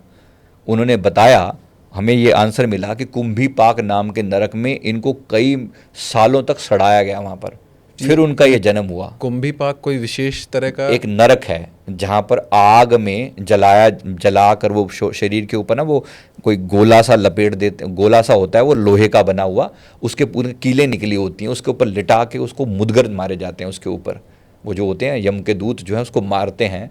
तो वो दर्द भरा दृश्य उन्होंने दिखाया था कि हमें ये झिलवाया गया। उसके बाद जो बची खुची सज़ा पाने के लिए वो स्त्री और पुरुष बन के इस जीवन में आए कि, और वो बिना बच्चे के वो घूम रहे हैं, जिन जब उन्होंने जो रेप जैसा कृत्य किया था। मतलब वो बताया गया कि इन्होंने वो वहाँ पर भुगतान भी किया है, उसके बाद भी वो पाप इतना प्रचंड था कि वो इस जीवन में भी उनको भुगतना पड़ रहा है। यानी कर्मों का विधान जो है, आपने कहा ना कि वो पीछे ऊपर भी भुगतना पड़ता है, 2 जन्मों के बीच में भी भुगतना पड़ता है, यमराज है, नरक हैं, वो सब भी है। अभी हम हाल फिलहाल की कुछ घटनाएं देखते हैं। प्रेमानंद जी महाराज हैं मथुरा जी, कि तो उन्होंने किसी भक्त से या फिर किसी के पूछने पे प्रश्न का जवाब देते हुए कहा था कि शादियां क्यों नहीं टिक रही हैं। उन्होंने कहा कि अगर हम अलग अलग लोगों से, चाहे वो लड़का हो या लड़की हो, अलग अलग लोगों के शारीरिक संबंधों या फिर उनसे संबंधों में रहते हैं, तो फिर हम किसी एक के पास हमारा टिकना या हम एक से संतुष्ट होना बड़ा मुश्किल हो जाता है। उसके ऊपर लोगों ने बहुत सारी टिप्पणियाँ की, बहुत सारी लड़कियां उनके समर्थन में आई, बहुत सारी लड़कियां उनके विरोध में आई, बहुत सारे लोग उनके विरोध में आए। तो क्या इस तरह से जो सनातन के गुरु हैं, उन्हें मुखर होके चीज़ें अपनी रखनी चाहिए, या फिर जैसे प्रेमानंद जी महाराज या बाकी लोगों को चुप कराने की कोशिश है, तो इनको यहाँ पे चुप हो जाना चाहिए? देखो, यहाँ पर दोनों बातें हैं। अगर मैं उनका पर्सपेक्टिव देखूँ तो डेफिनेटली एक बात को कहने का एक वे होता है, शायद उनको पता भी था या नहीं पता था। देखो, पहली बात जान लीजिए कि एक बहुत महान हस्ती हैं, वो कोई छोटी मोटी हस्ती नहीं है। Is a great great great soul. ऐसी हस्तियाँ बहुत कम पैदा होती हैं। मैंने अपने पास लाइफ रिग्रेशन में किसी व्यक्ति को, जो उनका शिष्य था, मेरे पास आए थे, और मैंने उनके पास में जब उनको मैं लेके गया हूँ तो उन्होंने स्वयं गोलोक धाम में भगवान श्री कृष्ण की ऊर्जा को उनके भीतर देखा। मतलब श्री कृष्ण तत्व को पूरी तरह इनके अंदर ऑब्जॉर्व देखा। कोई छोटी मोटी हस्ती नहीं है ये, मैं आपको पूरी तरह से बता रहा हूँ। सम कहूँ तो श्री कृष्ण जी का एक बड़ा अंश इनके अंदर मौजूद है। ये कहना बिल्कुल भी अनुचित नहीं है कि ये उनका अंश है। लेकिन अब बात रही कि क्या इतनी सी बात को लेके अब ये क्या टारगेट किया जा रहा है, बात को समझना। देखो, लोगों को किसी की भी तरक्की बर्दाश्त नहीं होती। हाँ, टारगेट प्रेमानंद जी महाराज नहीं है, हैं। हाँ, वो मेन हमारा पूरा सनातन है। क्योंकि आज उनकी प्रचंड चीज को लोग झेल नहीं पा रहे हैं। पूरा सारा वर्ल्ड ही तो सनातन के अगेंस्ट है। पूरी अदर कम्युनिटीज देख लो, इनको कोई लगता है, अभी तक लगता था कि केवल मतलब मुस्लिम और क्रिश्चियनिटी की आपस में वो थी। ये क्रिश्चियनिटी जो अपने आप को बढ़ाने की कोशिश कर रही है, अपने आप को सनातन को सप्रेस करती आई है ना आज तक। और आज अगर मोदी जी ना होते, हमारा सनातन इतनी प्रचंड लेवल पर उभर ना पाता। और इन्होंने तो, कांग्रेस ने तो कर ही दिया था कबाड़ा सीधा सीधा। आज तो वैसे ही सप्रेशन में थे हम लोग, इतना कहाँ इस लेवल पर उभर पाते। और क्रिश्चियनिटी इतनी हावी हो चुकी होती है। अगर हम 2014 में हमने मोदी जी को ना चुना होता तो आज कहीं का कहीं हो चुके होते। तो वो भी एक बात है। दूसरी बात है कि अब जब इनको सनातन उभरता हुआ दिख रहा है तो बड़ी लोगों की आग लग रही होगी, बहुत आग लग रही होगी, जरूर होगी। तो कहीं ना कहीं विरोध तो देखो कहीं ना कहीं किसी रूप में आता है। तो सनातन गुरुओं और सनातन के मानने वालों का भविष्य कैसा देखते हैं अभी? मतलब हाँ, ये देखो संघर्ष तो सबको झेलना पड़ेगा। जब आप उभरोगे तो बहुत लोगों की आंखों में खटकोगे। वेरी सिंपल ना। जब आप उभरोगे बहुतों की आंखों में खटकोगे, लेकिन आपको ये पता कि आप सच की राह पर हो। और धर्मो रक्षति रक्षिता, हमने धर्म की रक्षा करेंगे तो धर्म भी हमारी रक्षा करेगा। आज हम सनातन के लिए खड़े हैं, कल सनातन हमारे लिए खड़ा है। ये समझ लीजिए, धर्मो रक्षति, हम धर्म की रक्षा कर रहे हैं, धर्म पुनः हमारी रक्षा कर रहा है। तो इस प्रकार से ये चीज प्रचंड होगी। और अभी हमारे राइज का टाइम है। This is the golden time. आज ये दुनिया देख ले, लिख ले इस बात को कि एक समय आएगा। अभी तक हम सिंधु कहने से डरते थे, एक समय आएगा जय जयकार होगी सनातन की, होती रहेगी। सनातन था, सनातन है, सनातन रहेगा। इसी में से निकली शाखाएं एक दिन मिट जाएंगी और वापस इसी में जाके मर्ज हो जाएंगी। इनको भी समझना पड़ेगा। ठीक है, संघर्ष से गुजरना पड़ेगा। ये आसान तो नहीं है पास। मैं ये नहीं कह रहा कि तुरंत हो जाएगा, बहुत बड़ा संघर्ष है। हर एक व्यक्ति को, आप और हमारा स्ट्रगल कम थोड़ी होगा, जरूर होगा। जब हम प्रचंड रूप से अपनी बात को कहेंगे, अनेक लोगों की आंखों में खटकेंगे, बट इट्स ओके। कभी कभी खटकना बेहतर है, पड़ेगा, फिर भी कहना पड़ेगा। 100%, मैं 100% समर्थन में हूँ प्रेमानंद जी महाराज जी का। अगर आप अपनी प्रचंड बात को कह रहे हो, ठीक है, कोई कभी कभी अंदाज थोड़ा डिफरेंट हो सकता है, वो एक अलग बात है। भाई आपका ये नहीं वैसे नहीं, क्योंकि जब आप किसी ऐसी चीज़ को ही सामने ला रहे हो तो बात को कहने का कोई ना, मैं इसी बात को कहता, मैं कर्मा के हिसाब से कुछ एक्सप्लेन करता, अगर मान लो ये सवाल मेरे से किया जाता। लेकिन कहीं ना कहीं बात तो निकल के आएगी। अब उनको पकड़ने के लिए कुछ भी चाहिए। पीछे भी तो कोई बात निकली थी, वो उन्होंने अपनी पद यात्रा रोक दी थी, बात कुछ भी नहीं थी, लेकिन विरोध करने का कोई ना कोई था। बाद में इतना लोगों ने उसको उस चीज़ के लिए लताड़ा, जिस सोसाइटी ने विरोध किया, अंततः वो सब उन्होंने जाके माफिया मांगी। इस बार भी ये होता हुआ दिख रहा है।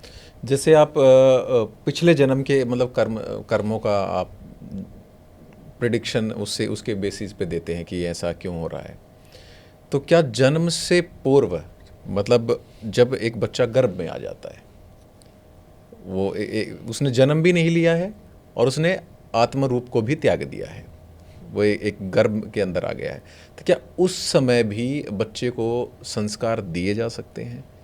100% क्या संभावना है? जी बिल्कुल दिए जा सकते हैं। इसी को गर्भ संस्कार कहते हैं। देखिए, जैसे ही हमारे लिए हम कह रहे हैं कि 3 महीने तक बच्चे का ब्रेन डेवलप होना शुरू हो जाता है, 3 महीने तक, गर्भ ठहरने के 3 महीने के अंदर, उसके बाद से वो सोल उसमें एंटर कर जाती है।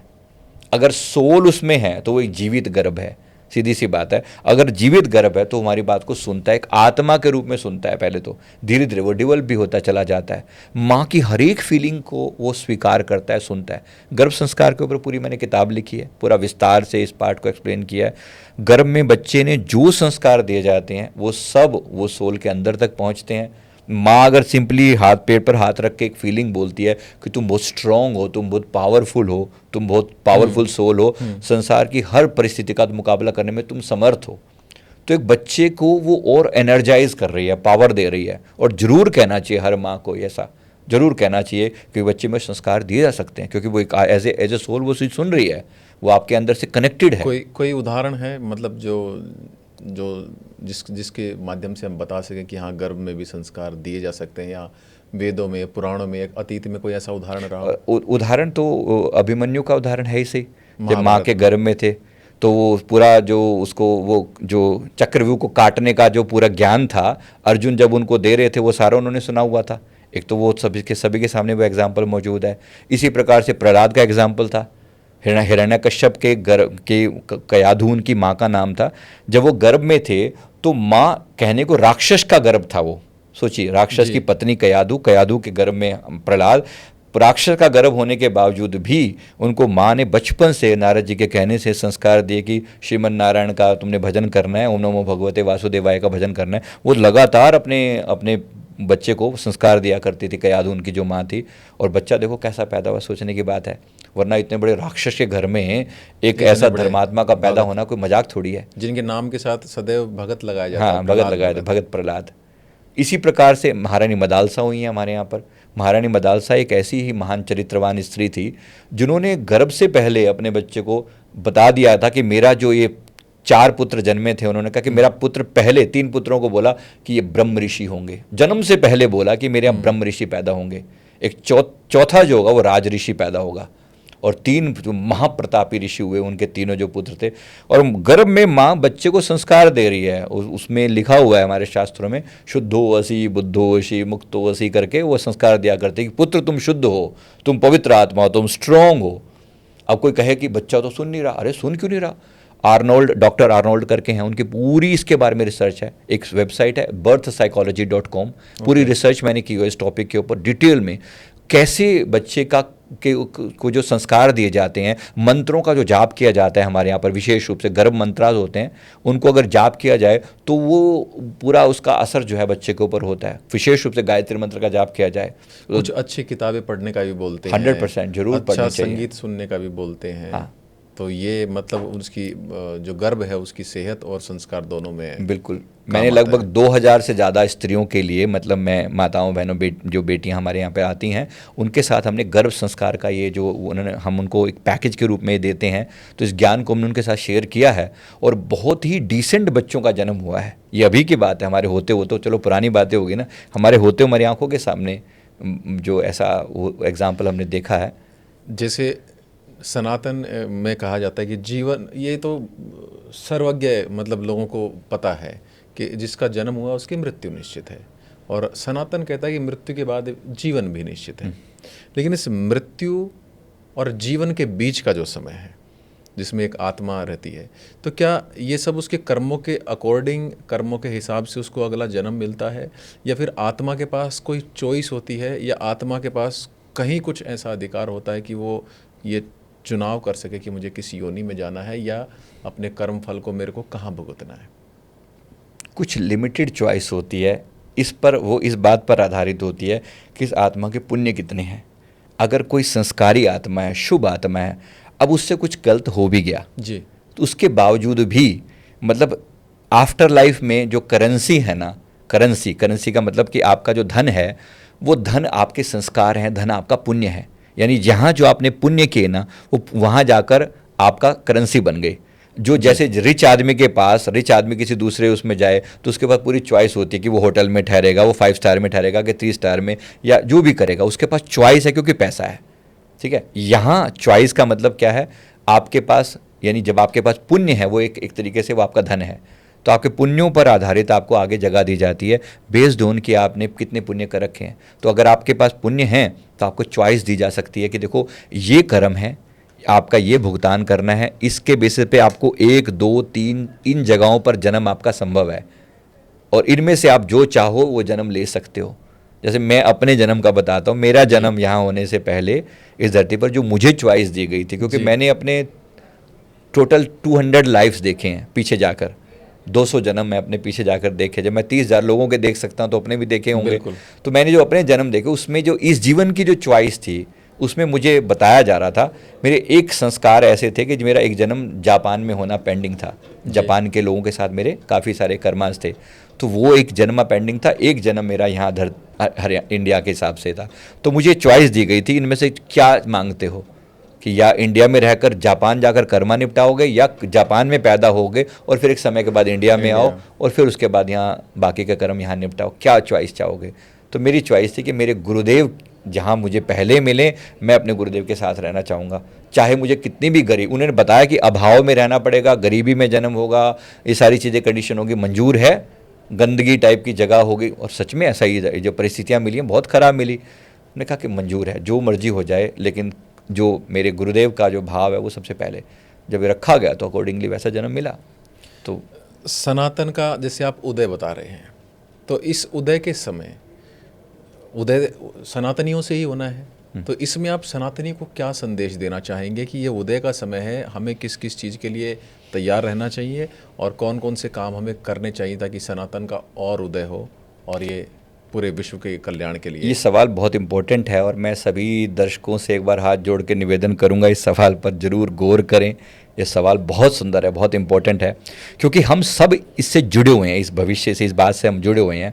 इसमें जो मोस्ट इम्पोर्टेंट चीज़ है कि देखो, सनातन अपने आप राइज नहीं करेगा, सनातन हम सब का हिस्सा है, हम सब सनातन के हिस्से हैं, हमसे सनातन है, सनातन से हम हैं, दोनों बातें इंटरकनेक्टेड हैं। लोगों के कारण ही उदय होता है, लोगों के कारण ही जो है ना डाउनफॉल होता है। तो हमें क्या करना है, सबसे पहले हम अपने धर्म ग्रंथों का अध्ययन करें, सबसे पहली चीज़ ये है। आप में से कितने लोग, मैं पूछना चाहता हूँ, वास्तव में आप में से कितने लोगों ने एक्चुअली हमारे धर्म ग्रंथों को पढ़ा? श्रीमद् भागवत गीता का पाठ कितने लोगों ने किया? अगर हुआ तो कमेंट करके जरूर बताएं कि हाँ मैंने श्रीमद् भागवत गीता को पढ़ा है, गुना है। इसी प्रकार से रामचरितमानस कितने लोगों ने पढ़ा है? ज़रा ध्यान से मैं फिर से निवेदन करूंगा, सिर्फ कहने से तो नहीं हो जाएगा ना। सनातन एक दिन बैठे बैठे हम आँख खोलेंगे और कहेंगे आज सनातन उदय हो चुका है, नहीं, ऐसे नहीं होने वाला। मुझे और आपको भी उदय साथ होना पड़ेगा, हम सबको भी उसी प्रकार से एक एक चीज़ को अपने अंदर उतारना पड़ेगा। सनातन सबसे पहला चीज़ से कि ना कि आपका रूटीन कैसा है, आपके रूटीन में सनातन कितना शामिल है। क्या आप में से कितने लोग एक्चुअली उठकर सूर्यदेव को जल अर्पण करते हैं? शुरुआत वहीं से कर लेते हैं। उठते कराग्रे वस्ती लक्ष्मी से कौन अपने हाथों की शुरुआत करता है? जब धरती को स्पर्श करते हैं, कौन पहली बार जो है ना पाद स्पर्श क्षमस्वमेव करके प्रार्थना करते हैं? समुद्र वसने देवी पर्वत स्तन मंडित करके कौन प्रार्थना करता है ना? गंगे चाहे यमुने चाहे गोदावरी करके जब स्नान करने लगते हैं। तो वास्तव में हम सनातन को अपने डे टू डे लाइफ में थोड़ा सा भी शामिल किया हुआ है, इफ़ नॉट मच। मैं नहीं कह रहा हूँ कि आप बहुत ज़्यादा कोई बाहर के आडंबर करना शुरू कर दे, मैं नहीं कह रहा हूँ। जरूरी नहीं कि आप हर जगह कहीं जा रहे हैं, रोड मंदिरों में जा रहे हैं, बट कम से कम हफ्ते में एक बार मंदिर जाना बनता है, जरूर जाएं। भोजन करें तो प्रणाम, भोजन करें तो प्रणाम करके करें, सनातन की कल्चर को अपनाएं, गर्व फील करें सनातन के ऊपर। और कहीं कोई कहने वाला बन जाए, कोई ऐसा जो आपके सामने तर्क वितर्क करने लगे, इसके अगेंस्ट बोलने लगे, तो आपके पास वो सारे तर्क हों बोलने के लिए। मैंने इसलिए इनका कुरान तक भी पढ़ डाला देखने के लिए। सनातन तो पढ़ा ही है, सनातन के सारे ग्रंथ एक एक चीज़, और मैं कहता हूँ सबको पढ़ने चाहिए, क्यों नहीं पढ़ते? तो सबसे पहले तो श्रीमद् भागवत गीता, रामचरितमानस, ये 2 मिनिमम से मिनिमम है। इसके अलावा अन्य 18 पुराण हैं हमारे पास, 108 उपनिषद हैं, पढ़ें। जब तक आत्मसात नहीं करेंगे, गुनेंगे नहीं, तब तक आपके जीवन में हिस्सा कैसे बनेगा? नहीं सकते तो आजकल तो हाँ, सुनना उपलब्ध है, सुनना उपलब्ध है। कम से कम थोड़ा ही सही कुछ कॉमन सनातन मंत्रों को ही थोड़ा शुरुआत कर लें कि आज से सनातन मेरे जीवन का अभिन्न हिस्सा है। पहली शुरुआत होनी चाहिए सूर्यदेव को जल अर्पण करने से। मलिक जी, आपसे बातें करने का अभी भी बहुत मन है, लेकिन समय की थोड़ी एक सीमा है हमारे पास, और आपसे बात करके बहुत अच्छा लगा, और आशा करते हैं आपसे हमारी एक बार फिर से भेंट हो और हमारे दर्शकों का मार्गदर्शन आप ऐसे ही करते रहें, और अगली बार कुछ नए टॉपिक्स के साथ आपके साथ विचार विमर्श करना चाहेंगे। तो जरूर, बहुत बहुत शुक्रिया आपका, बहुत बहुत शुक्रिया। आप सभी का भी नमस्कार।